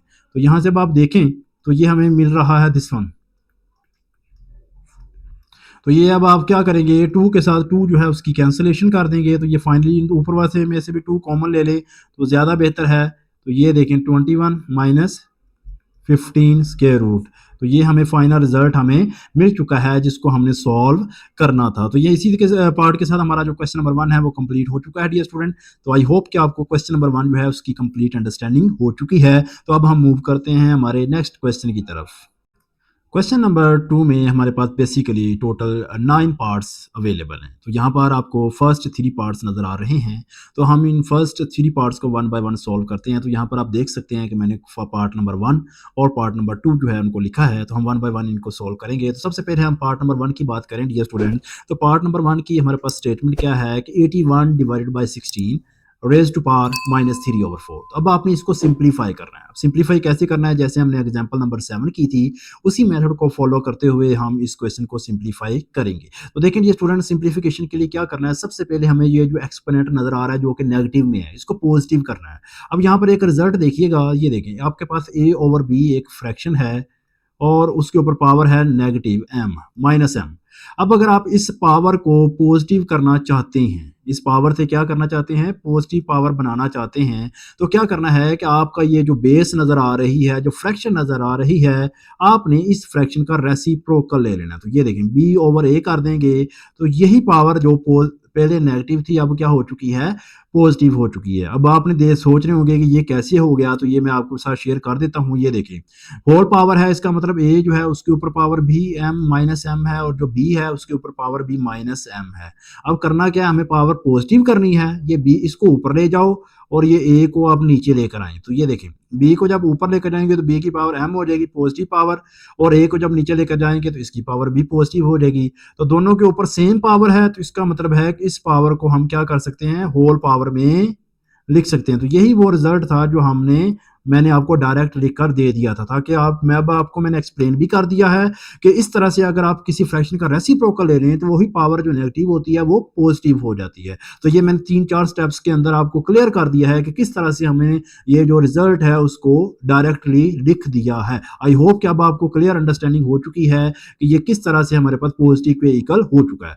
अब हमारे क्वेश्चन में भी हमने यही काम करना है। अब आप नोट करें, तो 16 जो है वो न्यूमिनेटर में चला जाएगा और 81 जो है वो डिनोमिनेटर में आएगा, और यही पावर जो पहले नेगेटिव थी अब आपके पास पावर क्या हो चुकी है, पॉजिटिव हो चुकी है। अब इसके बाद क्या काम करना है, इसके बाद अब हमारे पास बारी आती है फैक्टराइजेशन की। फैक्टराइजेशन भी कैसी फैक्टराइजेशन, प्राइम फैक्टराइजेशन। तो सबसे पहले मैं 16 इसके फैक्टर्स फाइंड करूंगा। तो 2 फर्स्ट प्राइम नंबर 2 होता है, 2 इसको डिवाइड करता है 8 आएगा, फिर 2 से डिवाइड किया तो 4 आएगा, फिर मैं इसको 2 से डिवाइड कर रहा हूं तो 2 आएगा, और फिर मैं इसको 2 से डिवाइड करूंगा तो 1 आएगा। इसी तरह आपने 81 की भी फैक्टराइजेशन करनी है, वो मैं यहाँ पर आपको करके दे देता हूँ। तो यहाँ पर देखें डियर स्टूडेंट, इसको 2 से तो डिवाइड नहीं कर सकते, तो मैं इसको 3 से डिवाइड करूंगा। ये देखें 3 से डिवाइड किया तो क्या आएगा, 27। फिर 3 से डिवाइड करूंगा तो 9 आएगा, फिर 3 से डिवाइड किया, ये आप नोट कर रहे होंगे। तो इस तरह से ये हमारे पास फैक्टराइजेशन न्यूमिनेटर की भी और डिनोमिनेटर की फैक्टराइजेशन भी हमें मिल रही है। अब आप नोट करें 2 कितने हैं, 1 2 3 और 4। इसका मतलब है कि 216 जो है उसको हम 2 रेज़ टू पावर 4 में लिख सकते हैं। इसी तरह 81 में देखें, जब आपने 81 की फैक्टराइजेशन करी थी तो 3 कितने थे, 1 2 3 4। तो 3 भी हमें कितने मिल रहे थे, 4 मिल रहे थे, तो 3 की पावर भी 4 आ जाएगी। तो ये अब हमने क्या किया है कि हमने इन दोनों नंबर्स को इनके फैक्टर्स के एक्सपोनेंट में लिख दिया है। अब देखें करना क्या है, अब हमारे पास रूल हमने पढ़ा था क्या, कि अगर होल पावर आ रही हो फ्रैक्शन में तो ये जो होल पावर होती है ये न्यूमिनेटर में भी सेपरेट हो जाती है, ये देखिए इस तरह से, और डिनोमिनेटर में भी ये पावर जो है ये सेपरेट हो जाएगी। इस तरह से आपने क्या करना है, ये काम आपने कर लेना है। इसके बाद देखिए 4 4 से कैंसिल हो जाएगा, ये भी 4 4 से कैंसिल हो रहा है, तो पीछे न्यूमिनेटर में बच रहा है 2 रेज़ टू पावर 3 और डिनोमिनेटर में है 3 raise to power 3। 2 raise to power 3 का मतलब है कि 2 को 3 दफा मल्टीप्लाई करना है। जब 2 को 3 टाइम्स मल्टीप्लाई करेंगे तो हमें आंसर मिलेगा 8, और जब 3 को 3 टाइम्स मल्टीप्लाई करेंगे तो रिजल्ट मिलेगा 27। तो यही हमारा फाइनल रिजल्ट था जिसको हमने सिंप्लीफिकेशन करके फाइंड करना था। अब हम चलते हैं हमारे सेकंड पार्ट की तरफ। तो सेकंड पार्ट देखें डियर स्टूडेंट, हमारे पास सेकंड पार्ट का सॉल्यूशन कैसे करना है। तो देखें सबसे पहले आपने काम ये करना है कि अगर पावर कोई नेगेटिव है तो उसको पॉजिटिव करना है। अब पावर जो है नेगेटिव है उसको पॉजिटिव करने के लिए हमें क्या करना होगा कि हम रेसिप्रोकल ले लेते हैं। 3/2 था तो अब हम लिख देंगे 2/3, पावर पॉजिटिव हो जाएगी। ओके, ये डिवीजन है, डिवीजन को जब मल्टीप्लीकेशन करते हैं तो अगली टर्म का रेसिप्रोकल लेते हैं। तो 4/9 का रेसिप्रोकल क्या हो जाएगा, 9/4। ये डिवीजन जो थी इसको मैंने मल्टीप्लीकेशन में चेंज किया तो मेरे पास रेसिप्रोकल आ जाएगा फ्रैक्शन का। इसके बाद मल्टीप्लीकेशन ये 16/27 हमारे पास एज इट इज ही आ जाएगी। अब इससे अगला स्टेप क्या होगा, इससे अगला स्टेप ये है कि ये जो 16/27 है ना, इसकी हमने करनी है फैक्टराइजेशन, इसको भी फैक्टर में लिखना है। अब फैक्टर में कैसे लिखेंगे, ये बड़ी इंपॉर्टेंट बात है सोचने वाली कि वो उसके लिए हमें क्या करना होगा, हमें 16 और 27 की फैक्टराइजेशन करना होगी। तो मैं 16 की पहले फैक्टराइजेशन आपके सामने कर देता हूँ। तो देखिए 2 8 ज़ा 16, फिर 2 4 ज़ा 8, फिर 2 2 ज़ा 4 और 2 1 ज़ा 2। 27 की फैक्टराइजेशन की तो ये देखें 3 3 ज़ा 9 ज़ा 27, फिर 3 3 ज़ा 9, फिर 3 1 ज़ा 3। फैक्टराइजेशन आपको मिल गई है। अब हमने इसको लिखना है, लिखना कैसे है ये देखें, 2/3 मल्टी होल पावर 2 9। 9 आपको पता है कि ये हमारे पास क्या होती है, 9 की अगर फैक्टराइजेशन करें तो ये हमें मिलता है 3 रेज़ टू पावर 2। 9 की भी फैक्टराइजेशन करनी है, 4 की भी करनी है, यानी कि जब भी आपको कोई नंबर ऐसा नंबर मिल जाए जो प्राइम नंबर ना हो उसकी फैक्टराइजेशन कर देनी है आपने। जैसे देखें 16 प्राइम नंबर नहीं था, हमने 16 की फैक्टराइजेशन की है। 27 प्राइम नंबर नहीं था, 27 की भी फैक्टराइजेशन कर दी। 9 भी प्राइम नंबर नहीं है तो 9 की भी आप प्राइम फैक्टराइजेशन करके देख सकते हैं। ये देखें मैं आपके सामने कर देता हूँ, ये देखें 3 3 ज़ा 9, 3 1 ज़ा 3, होगी क्लियर। 4 भी तो प्राइम नंबर नहीं है तो 4 की भी फैक्टराइजेशन आपने कर देनी है। ये देखें 2 2 ज़ा 4 और 2 1 ज़ा 2। देखिए सबकी प्राइम फैक्टराइजेशन हो चुकी है। तो देखें 9 को मैंने 3 रेज़ टू पावर 2 क्यों लिखा है, देखें देखें 3 कितने आ रहे थे, 3 दो दफा आ रहा था, तो ये 3 रेज़ टू पावर 2 हो जाएगा। 4 4 में देखें 2 कितनी दफा आ रहा है, 2 टाइम्स आ रहा है, तो ये 2 रेज़्ड पावर 2 हो जाएगा। तो इस तरह से देखें, अब आप नोट कर रहे होंगे। तो ये 16 में देखें आपके पास, मैं थोड़ा-सा ऊपर करता हूँ, ये देखें 1, 2, 3 और 4, तो 2 कितनी दफ़ा आ रहा है? 4 टाइम्स आ रहा है। और 27 में 3 कितनी दफ़ा आ रहा था? 3 दफ़ा आ रहा था। इसका मतलब है कि 3 रेज़ टू पावर 3 हो जाएगा। नहीं डियर स्टूडेंट, अब आपने करना ये है कि अब आपने बेसिस देखनी है कि कौन-सी बेसिस एक जैसी हैं, सेम बेसिस। पहले पावर को सेपरेट कर लेते हैं। 2 raise to power 2, 3 raise to power 3। ये देखें, 3 रेज़ टू पावर, ये पावर के ऊपर पावर आ रही है। चलिए पावर सेपरेट कर देते हैं पहले। ऊपर पावर 3 और नीचे पावर भी 3। ये देखो, होल पावर को मैंने 3 को सेपरेट कर दिया। ये 2 रेज़ टू पावर 4 और 3 रेज़ टू पावर 3। अब जब बेसिस सेम होती हैं तो उनकी पावर ऐड हो जाती हैं। तो ये देखें, अब आप नोट कीजिएगा, ये टर्म और ये वाली टर्म, ये दोनों न्यूमरेटर में हैं, तो इनकी पावर ऐड हो जाएंगी। 2 रेज़ टू पावर 2 प्लस 4, और ये पावर को पावर से मल्टीप्लाई किया, तो ये देखो 2 को 3 से मल्टीप्लाई कर दिया तो क्या आ जाएगी? 6 पावर आ जाएगी। अब डिनोमिनेटर में आ जाएंगे। डिनोमिनेटर में देखें, ये वाली टर्म और ये वाली टर्म, इन दोनों की बेसिस सेम है। तो 3 रेज़ टू पावर 2 और प्लस 3, और ये देखें इन पावर को आपने मल्टीप्लाई कर दिया तो ये 2 रेज़ टू पावर 6 आ जाएगा। आई होप कि आपको इस स्टेप की समझ आ चुकी है। तो अब हम चलते हैं नेक्स्ट स्टेप की तरफ। तो वो क्या होगा? वो होगा हमारे पास, ये देखें जी student, 2 raise to power 6 multiply by 3 raise to power 6, 3 raise to power 5 multiply by 2 raise to power 6। तो ये डिनोमिनेटर जो है ना, इनको ऊपर ले जाएं। तो 2 raise to power 6, 3 raise to power 6, ये तो पहले ही थे। अब इस टर्म को जब ऊपर लेकर जाएंगे तो इसकी पावर क्या हो जाएगी? नेगेटिव हो जाएगी। इस तरह ये वाली टर्म को जब ऊपर लेकर जाएंगे तो इसकी पावर भी क्या हो जाएगी? नेगेटिव हो जाएगी। तो अब आपने इसको फाइनली सोल्व किया। ये देखिए, ये बेस और ये बेस सेम है। जब बेस ही सेम हो तो पावर क्या हो जाती हैं? ऐड। तो 6 माइनस 6 मल्टीप्लाई बाय, और ये बेस सेम है तो इन दोनों को भी मल्टीप्लाई कर दिया, सॉरी ऐड कर दिया। तो ये देखें, अब आप नोट कर रहे होंगे कि फाइनल जो आंसर होगा वो क्या होगा? 2 रेज़ टू पावर 0 और 3 रेज़ टू पावर 1। तो ये 2 रेज़ टू पावर 0 जो है, ये तो 1 के इक्वल होता है, ये हमने पढ़ा हुआ है। तो पीछे आंसर आपको क्या आ जाएगा? 1 मिल जाएगा। तो यही आपका फाइनल आंसर था सिंप्लीफिकेशन होने के बाद। आई होप कि आपको ये हर स्टेप्स की कंप्लीट अंडरस्टैंडिंग हो चुकी है। ये स्टूडेंट कोई मुश्किल क्वेश्चन नहीं था। जस्ट आपने 1 बाय 1 स्टेप्स को अच्छे तरीके से करते जाना है, तो आपको ये क्वेश्चन जो है वो ईज़िली सॉल्व हो जाएगा। तो इसी के साथ हमारे फर्स्ट 2 पार्ट्स हो चुके हैं। अब हमारे नेक्स्ट जो क्वेश्चन है, पार्ट नंबर 3, उसको भी सॉल्व करते हैं और इसके बाद फिर फर्दर हम नेक्स्ट पार्ट्स की तरफ मूव करेंगे। पार्ट नंबर 3 जो है, ये बहुत ही इंपॉर्टेंट शॉर्ट क्वेश्चन है। दिखने में आपको मुश्किल लग रहा होगा क्वेश्चन, लेकिन ये जितना आपको दिखने में मुश्किल लग रहा है, ये क्वेश्चन उतना ही ईज़ी है। वो कैसे? तो देखिए, जब हम इसका सॉल्यूशन करते हैं तो मैं क्वेश्चन की स्टेटमेंट लिख रहा हूँ, 0.027 मल्टीप्लाई बाय 1/3। अब सबसे पहले हम पॉइंट जो है, यानी डेसिमल नंबर है, उसको रिमूव करें तो न्यूमरेटर में हमें 27 मिलेगा और डिनोमिनेटर में हमें मिल जाएगा 1000। आपने जब इसका डेसिमल चेंज कर दिया तो अब हम पावर जो है उसको पॉजिटिव करने जा रहे हैं। जब पावर उसको पॉजिटिव किया जाए तो आपको पता है कि पावर पॉजिटिव करने का मतलब क्या होता है कि फ्रैक्शन जो है उसका हम रेसिप्रोकल ले लेंगे। तो 1000 जो है वो हमें न्यूमरेटर में मिलेगा और 27 जो है वो हमें डिनोमिनेटर में मिल जाएगा। तो अब आप नोट करें, अब हमने करनी है, पावर पॉजिटिव हो चुकी है, अब हमने 1000 जो है उसकी भी प्राइम फैक्टराइजेशन करेंगे और 27 जो है उसकी भी प्राइम फैक्टराइजेशन करेंगे। तो अब आप नोट करें, 1000 अगर मैं उसकी प्राइम फैक्टराइजेशन करूं तो सबसे पहला प्राइम नंबर होता है वो 2, तो 2 से मैं इसको डिवाइड करूंगा तो ये मुझे मिल जाएगा 500। फिर मैं इसको 2 से डिवाइड करूंगा तो ये मुझे मिल जाएगा 250। अब अगेन जब तक 2 से डिवाइड हो रहा है, आपने 2 पर डिवाइड करते जाना है, अपने 3 5 पर नहीं मूव करना। ये 2 पर मैं इसको डिवाइड करता हूं तो ये अब आप देख रहे होंगे कि ये मेरे पास 175 आ रहा है। अब यहाँ पर हमारी बात होगी खत्म। अब 2 पर तो डिवाइड नहीं हो सकता, तो क्या करें? अब हमारे पास देखें, ये 125, सॉरी 125 आएगा। तो 125 जो है, अब आप नोट करें तो ये किस पर डिवाइड होगा? ये देखें, 2 के बाद 3 प्राइम नंबर होता है, उस पर भी डिवाइड नहीं हो रहा। 3 के बाद नेक्स्ट प्राइम नंबर जो होता है वो हमारे पास होता है 5। तो 5 पर डिवाइड करेंगे तो ये देखिए हमारे पास क्या आ जाएगा? 25। फिर ये 5 पर डिवाइड होगा तो ये 5 आएगा। फिर ये 5 पर डिवाइड होगा तो ये हमें क्या मिल जाएगा? 1 मिल जाएगा। ओके डियर स्टूडेंट, ये अब हमने काम कर लिया है। अब 27 जो है इसकी प्राइम फैक्टराइजेशन करें तो ये हमें पता है, ये सबसे पहला प्राइम नंबर 2 तो डिवाइड नहीं करता, बट 3 तो करेगा ना। तो 3 से डिवाइड किया, फिर आपने 3 से डिवाइड किया और फिर हमारे पास ये आ गया। क्लियर हुआ यहाँ तक?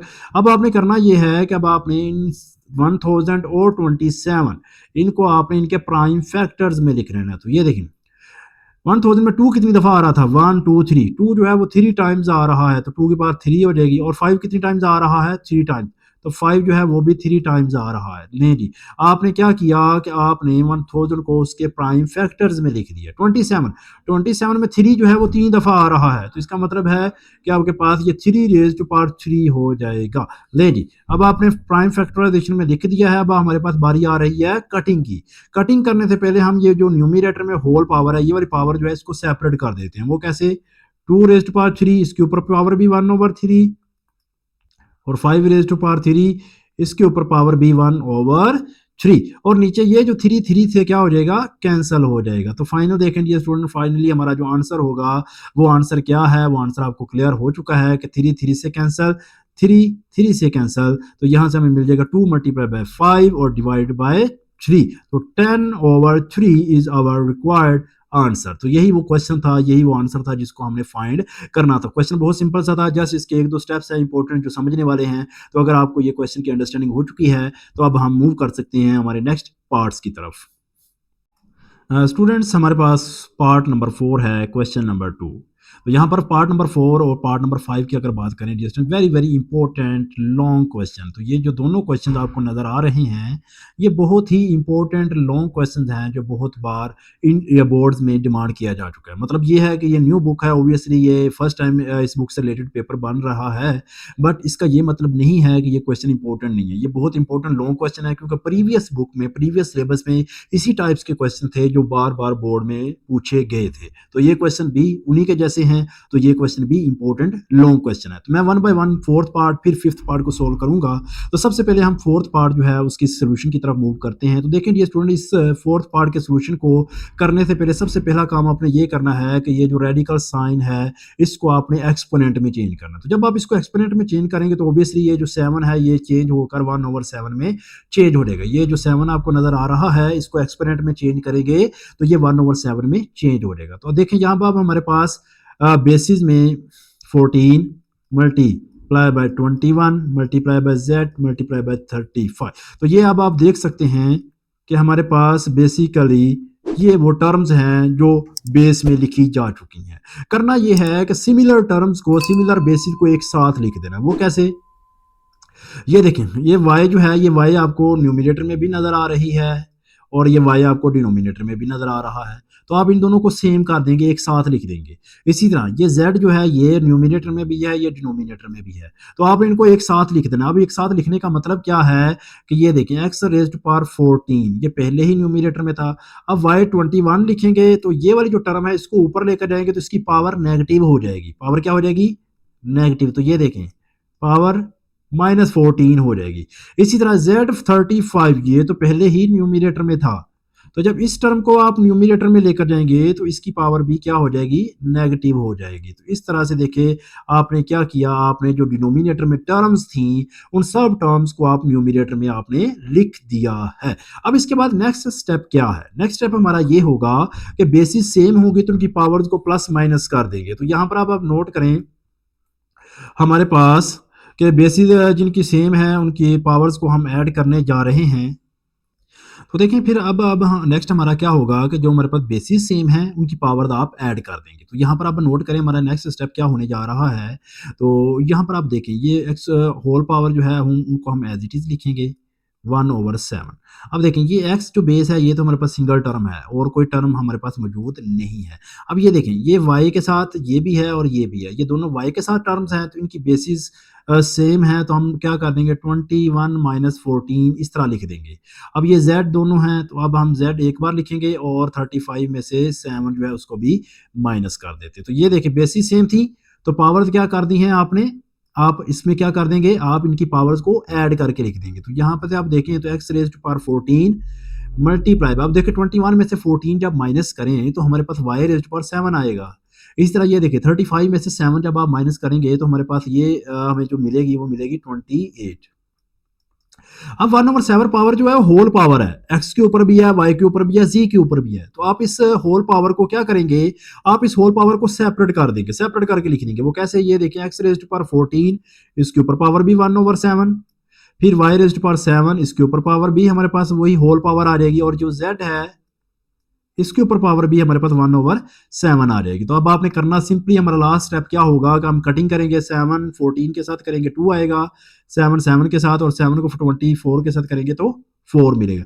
तो फाइनल हमारा आंसर होगा एक्स स्क्वायर वाई जेड 4। तो यही हमारे वो टर्म थी वो जिसको हमने सिंप्लीफिकेशन करके लिखना था। तो देखिए मैंने आपको one by one step by step जो है वो इस क्वेश्चन की कंप्लीट जो है आपको कैलकुलेशन करके दिखा दी है, ताकि आपको कंप्लीट अंडरस्टैंडिंग हो सके। तो ये हमारा जो फोर्थ पार्ट था, बहुत ही इंपॉर्टेंट क्वेश्चन था, बहुत इंपॉर्टेंट लॉन्ग क्वेश्चन था, वो हमने कर लिया है। अब उससे भी ज्यादा इंपॉर्टेंट जो लॉन्ग क्वेश्चन है वो है हमारे पास फिफ्थ पार्ट। अब इस फिफ्थ पार्ट को भी हमने सोल्व करना है। बहुत इंपॉर्टेंट लॉन्ग क्वेश्चन है ये, और बहुत बार एग्जाम में पूछा गया है। तो अब हम इसको कैसे सोल्व करेंगे डियर स्टूडेंट, तो अब हम इसके सोल्यूशन की तरफ मूव करते हैं। जी, तो हमारे पास फिफ्थ पार्ट जो है उसका सॉल्यूशन अब हम कैसे करेंगे। तो यहाँ पर सबसे पहला काम आपने ये करना है कि यहाँ पर हम वो नंबर देखेंगे जो प्राइम नंबर नहीं है। तो यहाँ पर आप अगर नोट करें तो ये 25 न्यूमरेटर में, ये 25, ये वाला 25, ये तीन नंबर ऐसे हैं जो प्राइम नंबर नहीं हैं। तो सबसे पहले हम इनकी प्राइम फैक्टराइजेशन करते हैं।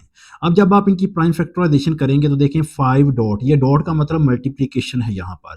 तो जब आप 25 की फैक्टराइजेशन करेंगे तो ये हमें मिलेगा 5 raise to power 2, 5 multiply by 5, 5 raise to power 2। तो ये हमें फैक्टराइजेशन मिल चुकी है। इसी तरह से ये जो 25 है इसकी भी आप फैक्टराइजेशन करेंगे, ये भी हमें 5 रेज टू पावर 2 मिलेगा डॉट, और ये हमें मिल रहा है 5 रेज टू पावर 2 n। तो ये न्यूमिनेटर हमारा चेंज हो चुका है। इसी तरह से अब हम डिनोमिनेटर की अगर बात करें तो डिनोमिनेटर हमारा क्या होगा, उसमें भी देखें जी student 5 dot 5 2n plus 3 minus, अब ये जो 25 है इसकी जब आप फैक्टराइजेशन करते हैं तो 5 रेज पावर 2, और हमें ऊपर क्या मिल जाएगा n प्लस 1। फैक्टराइजेशन करने के बाद अब हमारा नेक्स्ट स्टेप क्या होगा कि हमारे पास पावर के ऊपर पावर आई है, पावर एक्सपोनेंट के ऊपर एक्सपोनेंट है, आप उन एक्सपोनेंट को मल्टीप्लाई कर देंगे। जब आप उन एक्सपोनेंट को मल्टीप्लाई करते हैं तो देखें हमारे पास क्या होगा 5 डॉट, स्टेप बाय स्टेप मैं आपको करवा रहा हूँ, आप इन एक एक पॉइंट को, एक एक स्टेप को अंडरस्टैंड करें ताकि आपकी जो अंडरस्टैंडिंग है वो क्लियर हो सके। ये ब्रैकेट लगाऊंगा। अब देखें ये जो 2 है ये मल्टीप्लाई हो रहा है n प्लस 1 के साथ, तो 2 को जो है हम n के साथ भी मल्टीप्लाई करेंगे तो 2n होगा, और 2 को जब प्लस 1 के साथ मल्टीप्लाई करेंगे तो प्लस 2 मिल जाएगा। तो इस तरह से ये हमारी टर्म आ जाएगी माइनस। अब देखें ये बेस और ये बेस, ये दोनों बेस ही सेम है, दोनों में 5 आ रहा है, तो पावर ऐड हो जाएंगी तो 2n प्लस 2 मिल जाएगा। ये 2 और ये 2n, ये दोनों आपके पास पावर क्या हो जाएंगी डियर स्टूडेंट, ऐड हो जाएंगी। ओके, आई होप कि आपको ये जो स्टेप्स मैंने किए हैं, मैंने जो करवाने की कोशिश की है, आपको इनकी अंडरस्टैंडिंग हो चुकी है। अब डिनोमिनेटर की बात करें तो हमारे पास देखें डिनोमिनेटर में है 5 डॉट 2n प्लस 3। मैं क्या करना चाहता हूँ, मैं लिख देता हूँ ऐसे 5 2n प्लस 2 प्लस 1। मैं ऐसा क्यों कर रहा हूं, उसकी रीजन ये है कि देखें दोनों इस टर्म, ये जो टर्म मैं आपको लिख रहा हूं, ये देखो 2 को n प्लस 1 से मल्टीप्लाई करेंगे तो 2n प्लस 2। तो आप देख रहे होंगे कि न्यूमिनेटर में 5 के ऊपर जो एक्सपोनेंट है वो 2n प्लस 2 है, ऊपर भी न्यूमिनेटर में भी दोनों टर्म्स में, और डिनोमिनेटर में भी एक टर्म यानी राइट साइड वाली जो टर्म है, ये वाली जो टर्म है, इसमें भी आपको देख सकते हैं कि न्यूमिनेटर जो है वो 2n प्लस 2 है। तो फिर मैंने क्या किया, मैंने इस टर्म को भी 2n प्लस 2 में क्या करने लगा हूँ, चेंज करने लगा हूँ। तो इसके लिए मैंने क्या किया कि मैंने 3 को ब्रेक कर दिया है। मैंने 3 को किस तरह से ब्रेक किया है, मैंने 3 जो है उसको ब्रेक करके लिख दिया, ये देखें 2 प्लस 1 में कर दिया ब्रेक। अब करना ये है नेक्स्ट स्टेप में अब हम क्या करेंगे डियर स्टूडेंट, नेक्स्ट स्टेप में हमारा ये होगा कि ये देखें न्यूमिनेटर में आप नोट कर रहे होंगे एक टर्म ऐसी है जो कॉमन आ रही है, वो टर्म कौन सी है वो मैं कॉमन लेने लगा हूँ 5 2n प्लस 2। ये टर्म ऐसी है जो कॉमन थी, ये देखें यहाँ पर भी आ रही है और यहाँ पर भी आ रही है। तो इधर क्या रह गया, इधर आपके पास 5 रह गया माइनस, और इधर ये सारी टर्म जो है वो कॉमन जा चुकी है, तो फिर पीछे क्या रह जाएगा 1 रह जाएगा। आई होप डियर स्टूडेंट कि आपको अंडरस्टैंडिंग हो चुकी है, ये हमने न्यूमिनेटर में किस तरह से हमने कॉमन फाइंड किया है या कॉमन लिया है। तो हमने 5 2n प्लस 2 उस टर्म को हमने क्या कर लिया है, कॉमन ले लिया है। क्लियर हुआ, तो पीछे हमारे पास एक ये 5 रह जाएगा और इधर हमारे पास क्या रह जाएगा, इस जगह पर क्या रह जाएगा 1 रह जाएगा। आई होप कि आपको इन दोनों स्टेप्स की, इस स्टेप की समझ आ चुकी है। अब डिनोमिनेटर में जरा देखें तो डिनोमिनेटर में है 5 dot 5 2n plus 2 dot 5 raise to power 1। मैं ऐसे लिख सकता हूँ पावर अगर आपके पास ऐड हो रही हो तो मैंने ये देखिए इस पावर के साथ 5 को अलहदा कर दिया है और 1 पावर के साथ 5 को मैंने अलहदा कर दिया है। देखिए बेसिस सेम होती हैं, पावर ऐड हो जाती है, तो पावर ऐड हो रही हो तो उनको हम अलहदा-अलहदा बेसिस के साथ भी लिख सकते हैं। ये हमने काम पढ़ा था। इसी तरह यहाँ पर आप देखें तो 5 रेज़ टू पावर 2n+2 है, तो अब आप देखें तो ये 5 जो है, ये वाला 5 जो मैं देखें आपको हाइलाइट ये देखें, ये 5 जो है वो इस 5 के साथ क्या हो जाएगा, मल्टीप्लाई हो जाएगा। तो जब आप इस 5 को इस 5 के साथ मल्टीप्लाई करेंगे तो ये देखिए आपके पास जो ऊपर क्या आ रहा है 5 रेज़ टू पावर 2n+2 और इधर हमारे पास 4 है। 4 क्यों आ रहा है? 5 में से 1 माइनस करेंगे 4, तो ये 5 को इस 5 से मल्टीप्लाई किया तो ये देखिए 25.5 2n+2 माइनस 5 2n+2। तो डिनोमिनेटर में से भी ये वाली जो टर्म है इन दोनों को हम क्या कर लेते हैं, कॉमन ले लेंगे। इनको क्या कर लेंगे डियर स्टूडेंट, इनको जब हम कॉमन लेंगे तो देखिए हमारे पास जो रिजल्ट आएगा वो क्या आएगा, 5 2n+2 मल्टीप्लाई बाय 4 और डिनोमिनेटर में जो है आपने क्या कॉमन लिया, 5 2n+2 कॉमन ले लिया है, तो पीछे क्या रह जाएगा, ये 25 रह जाएगा और इधर से हमारे पास इस सारा ये कॉमन जाने के बाद इधर 1 बच जाएगा, तो 25 माइनस 1। अब आप नोट कर सकते हैं कि ये टर्म और ये टर्म कैंसिल हो जाती हैं, दोनों सेम टर्म है, आप इनको कैंसिल कर सकते हैं। वैसे कैंसिल करना अच्छा मेथड नहीं होता, तो उसके लिए हम क्या करेंगे, हम ये जो टर्म है इस टर्म को हम ऊपर ले जाते हैं। जब ये नीचे वाले टर्म को आप ऊपर ले जाएंगे तो ये देखिए आपके पास क्या आएगा, 4 एज इट इज। तो ये देखिए 5 ऊपर भी था बेस, ये देखिए ये 5 बेस, ये वाली 5 बेस और ये वाली 5 बेस, बेसिस सेम है, तो पावर क्या हो जाएगी ऊपर जाकर, ये देखिए ये ऊपर वाली जो पहले पावर लिखी हुई थी ये वो वाली है और ये नीचे वाली जो दोनों पावर ऊपर जाएंगी तो ये क्या हो जाएगी -2n-2 और साथ में हमारे पास 4 है और नीचे क्या रह जाएगा 24। अब आप नोट करें तो हमारे पास ये देखें 2n से कैंसिल, 2 से कैंसिल, तो ऊपर आ जाएगी 5 raise to power 0 multiply by 4 divided by 24। तो फाइनल जो हमें रिजल्ट मिलेगा वो रिजल्ट क्या होगा, 4 डिवाइडेड बाय 24 और ये हमें मिल जाएगा 1/6। तो ये हमारा फाइनल आंसर था जिसको हमने फाइंड करना था। आई होप ये स्टूडेंट कि आपको इस क्वेश्चन की जो है वो कंप्लीट अंडरस्टैंडिंग हो चुकी है। तो ये बहुत ही इंपॉर्टेंट लॉन्ग क्वेश्चन है, इस क्वेश्चन को स्टेप बाय स्टेप आप समझें भी और इसको बार बार प्रैक्टिस करें। जब तक आप बार बार प्रैक्टिस नहीं करेंगे ये क्वेश्चन आपको समझ नहीं आएगा और ये क्वेश्चन आपको भूल भी जाएगा और आप कंफ्यूज भी हो जाएंगे। तो इसके लिए आपको बार बार इस क्वेश्चन को करने की ज़रूरत है। तो इसके साथ हमारा जी स्टूडेंट हमारे टोटल जो है 5 पार्ट्स जो है वो हमारे कंप्लीट हो चुके हैं। टोटल इसमें 9 पार्ट्स हैं, तो जो रिमेनिंग पार्ट्स हैं उनको भी हम सॉल्व करते हैं। क्वेश्चन नंबर 2 और हमारे पास पार्ट नंबर है 6। तो 6 पार्ट नंबर हम इसको कैसे सॉल्व करेंगे, यहाँ पर क्वेश्चन नंबर 6 की आपके पास स्टेटमेंट गिवन है डियर स्टूडेंट। अब देखें इसकी सिंप्लीफिकेशन की अगर हम बात करें, इसको सॉल्व करने की अगर हम बात करें तो सिंपली आपने क्या करना है, आपने वो नंबर चेक करने हैं कि कौन से नंबर जो प्राइम नंबर नहीं है।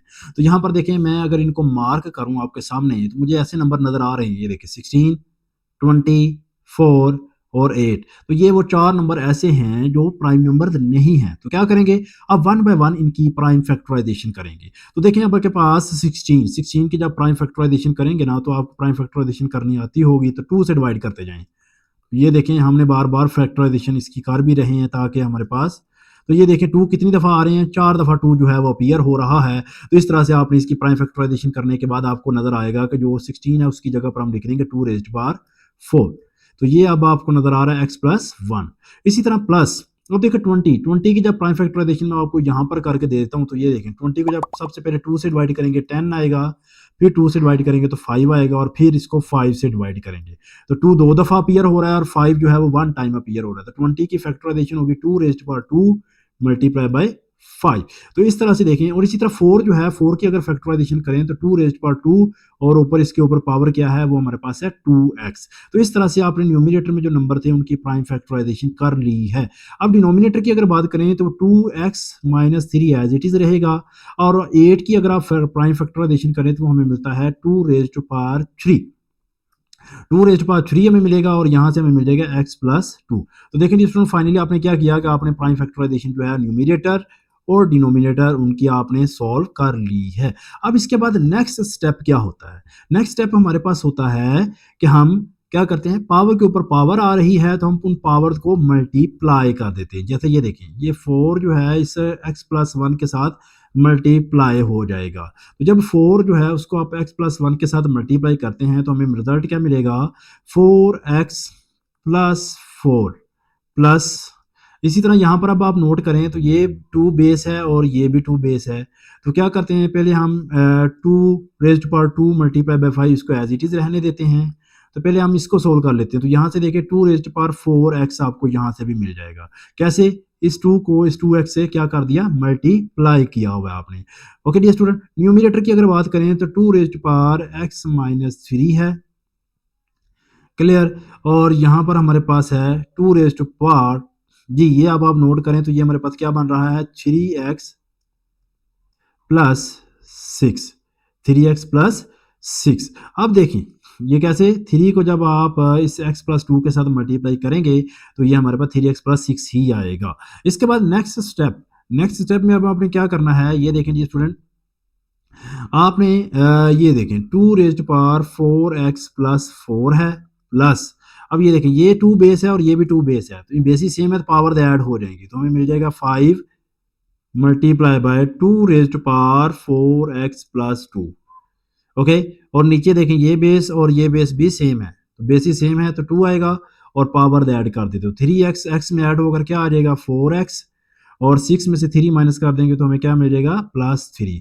तो ये थोड़ी सिंप्लीफिकेशन होकर हमारे पास ये टर्म्स हमें मिल रही हैं। अब इसके बाद नेक्स्ट स्टेप की बात करें, अगर नेक्स्ट स्टेप में आप नोट करें जी, तो अगर आप नोट करें तो आपको नजर आ रहा होगा कि ये है 4x प्लस 2, ये है 4x प्लस 4 और ये है 4x प्लस 3।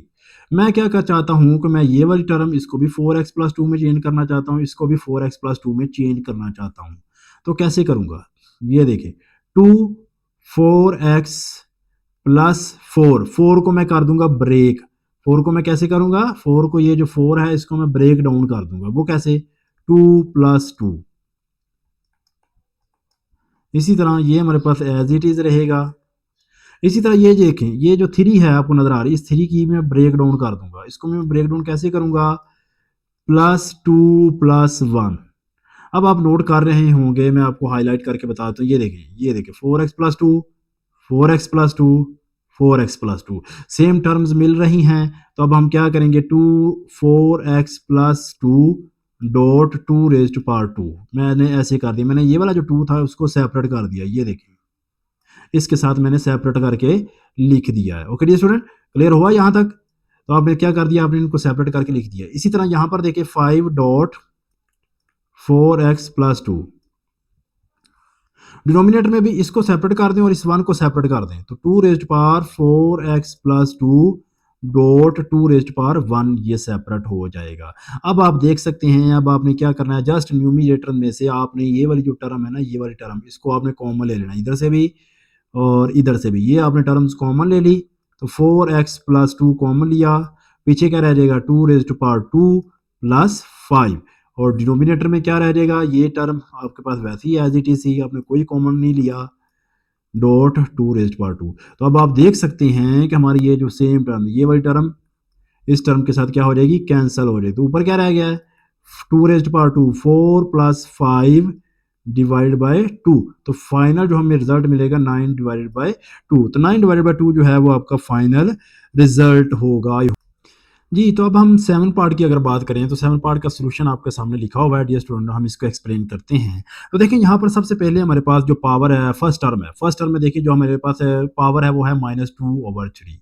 ये पावर आपको नेगेटिव नज़र आ रही है, इस पावर को नेगेटिव से पॉजिटिव करने के लिए मैं क्या करूँगा कि 64 का मैं एलसीएम ले लूँ, रेसिप्रोकल ले लूँगा, तो ये 1/64 रेसिप्रोकल लेने से ये देखिए पावर जो पहले नेगेटिव थी अब ये क्या हो चुकी है, ये चेंज हो गई है। सेम काम हमने यहाँ पर करना है, 9 का रेसिप्रोकल लेंगे तो ये मेरे पास नेगेटिव पावर जो है वो पॉजिटिव में चेंज हो जाएगी। ओके डियर स्टूडेंट, इस स्टेप के बाद हमारा जो नेक्स्ट स्टेप होगा वो क्या होगा कि ये 64 जो है इसकी भी हम प्राइम फैक्टराइजेशन करेंगे और 9 की प्राइम फैक्टराइजेशन भी हम करेंगे। तो जब आप इन दोनों की प्राइम फैक्टराइजेशन करते हैं तो आप देखें तो 64 की प्राइम फैक्टराइजेशन से हमें नंबर मिलेगा 2 रेज़्ड पावर 6 और 9 की प्राइम फैक्टराइजेशन से हमें नंबर मिलेगा 3 रेज़्ड पावर 2। तो जब आपने इनकी प्राइम फैक्टराइजेशन कर ली है तो आप देखें कि ये जो होल पावर थी, इस होल पावर को मैं नीचे ले गया हूँ। उसकी रीजन ये है कि न्यूमिनेटर में 1 है और 1 के ऊपर पावर 3/2, आंसर फिर भी 1 ही रहेगा। सिमिलरली ये वाली जो पावर है इसको भी मैं डिनोमिनेटर में यहाँ पर मैंने लिख दिया है। आई होप कि आपको समझ आ रही है कि ये पावर जो है वो मैं नीचे क्यों लिख रहा हूँ।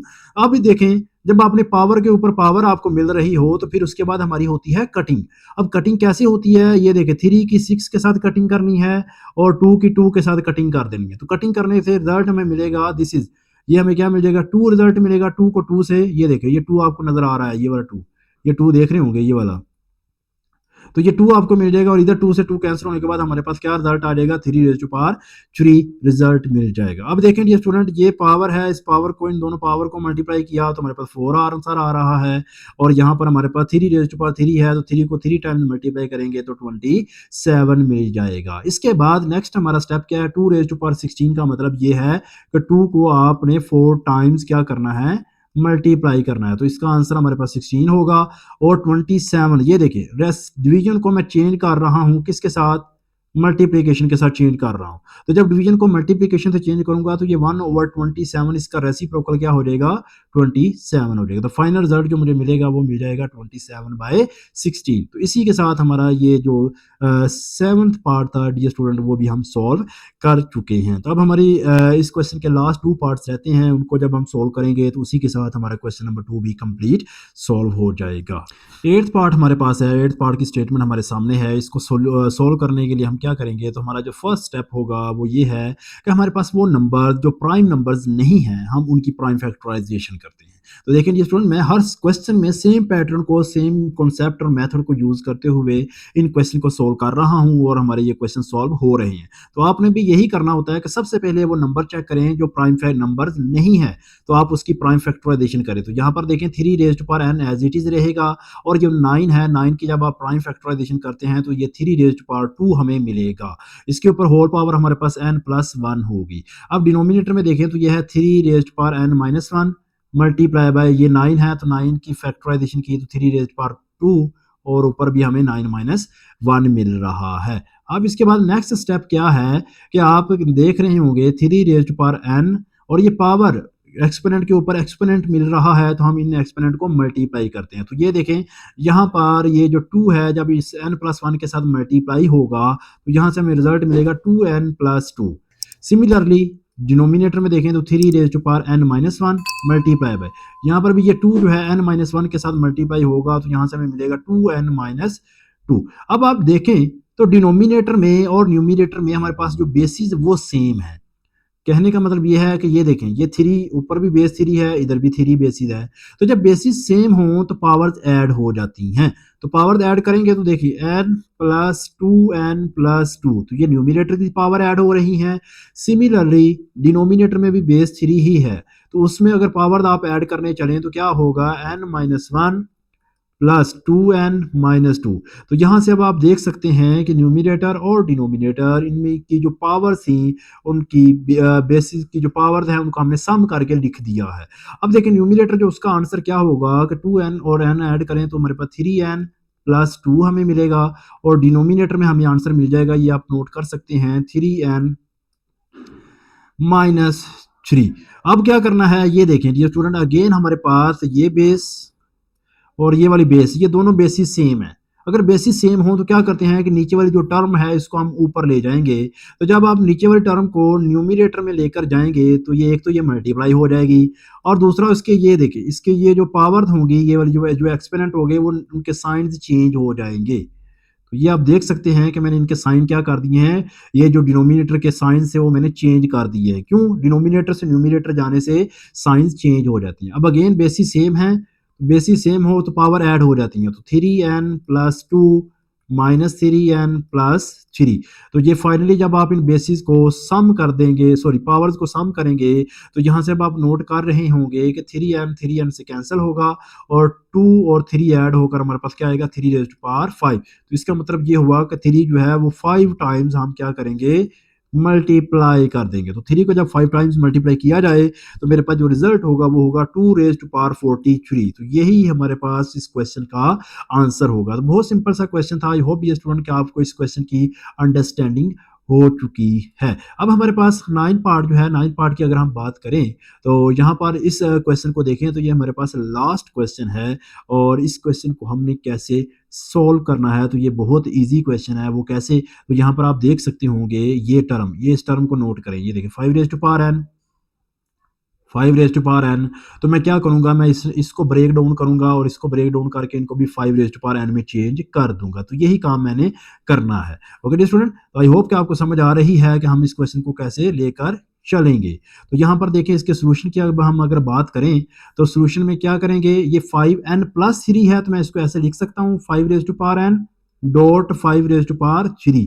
बेसिस सेम है तो पावर ऐड हो सकती है, तो पावर ऐड हो रही होंगी तो उनको सेपरेट भी लिख सकते हैं, यानी कि ये रिवर्स काम भी हम कर सकते हैं। इसी तरह 6 डॉट ये 5 raise to power n plus 1 है, तो मैं 5n और 5 रेज़ टू पावर 1 इसको भी सेपरेट कर देता हूँ। तो ये आप नोट कर रहे होंगे, इन पावर दो, इन दोनों पावर को मैंने क्या कर दिया, ब्रेक डाउन कर दिया है। यहाँ पर देखें 9 multiply by 5 raise to power n है और यहाँ पर 4 multiply by 5 raise to power n है। अब आप नोट करें तो न्यूमरेटर और डिनोमिनेटर में से कुछ टर्म्स कॉमन मिल रही हैं। ये देखें 5 रेज़ टू पावर n इधर भी है, 5 रेज़ टू पावर n इधर भी है, तो न्यूमरेटर में हमें 5 raise to power n common मिल रहा है, तो पीछे क्या रह जाएगा, 5 raise to power 3 minus 6 dot 5। इसी तरह नीचे देखें तो 5 raise to power n, 5 raise to power n, तो ये भी कॉमन आ रही है, तो नीचे क्या रह जाएगा, 9 माइनस 4। तो ये देख रहे हैं आप लोग ये स्टूडेंट्स के हमने न्यूमरेटर और डिनोमिनेटर इनमें से कॉमन टर्म्स ली हैं, तो ये 5 raise to power 5 raise to power n से कैंसिल होगा, तो ये क्या रह जाएगा, 5 रेज़ टू पावर 3 ये होता है 125 और ये 5 और 6 इनको मल्टीप्लाई करें तो हमें मिलता है 30। इसी तरह ये हमारे पास क्या आएगा, 5 आ जाएगा, तो 125 में से 30 माइनस कर दें तो दिस इज 95 डिवाइड बाय 5। तो इसको जब आप फर्दर डिवाइड करने जाते हैं तो हमें क्या रिजल्ट मिलेगा, 5 कटिंग करते हैं तो 5 1 जा 5 और 5 9 जा 45, तो ये 19 जो है ये फाइनल हमें रिजल्ट मिल जाएगा। आई होप ये स्टूडेंट कि आपको इस क्वेश्चन की कंप्लीट अंडरस्टैंडिंग हो चुकी है। तो इसी क्वेश्चन के साथ हमारा क्वेश्चन नंबर 2 वो कंप्लीट हो रहा है। तो देखें ये स्टूडेंट, हमारा टारगेट भी यही था कि हमने इस एक्सरसाइज का क्वेश्चन नंबर 1, क्वेश्चन नंबर 2 इनको सॉल्व करना था। तो मैंने क्वेश्चन नंबर 2 के 1 बाय 1 हर पार्ट जो है, सारे पार्ट्स मैंने आपके साथ जो है वो डिस्कस किए हैं, मैंने आपको सॉल्व करके चेक करवाए हैं। तो आई होप डियर स्टूडेंट कि आपको ये वीडियो पसंद आई होगी और इसमें जितने भी क्वेश्चन करवाए गए हैं उनकी कंप्लीट अंडरस्टैंडिंग भी हो चुकी होगी। तो अगर आपको ये वीडियो पसंद आई हो तो आप इस वीडियो को लाइक करें, शेयर करें और इस चैनल को सब्सक्राइब करना मत भूलें। तो मिलते हैं अब हम नेक्स्ट वीडियो में एक न्यू एक्सरसाइज और एक न्यू क्वेश्चन के साथ। तब तक के लिए अपना ख्याल रखें, stay blessed, take care and अल्लाह हाफिज़।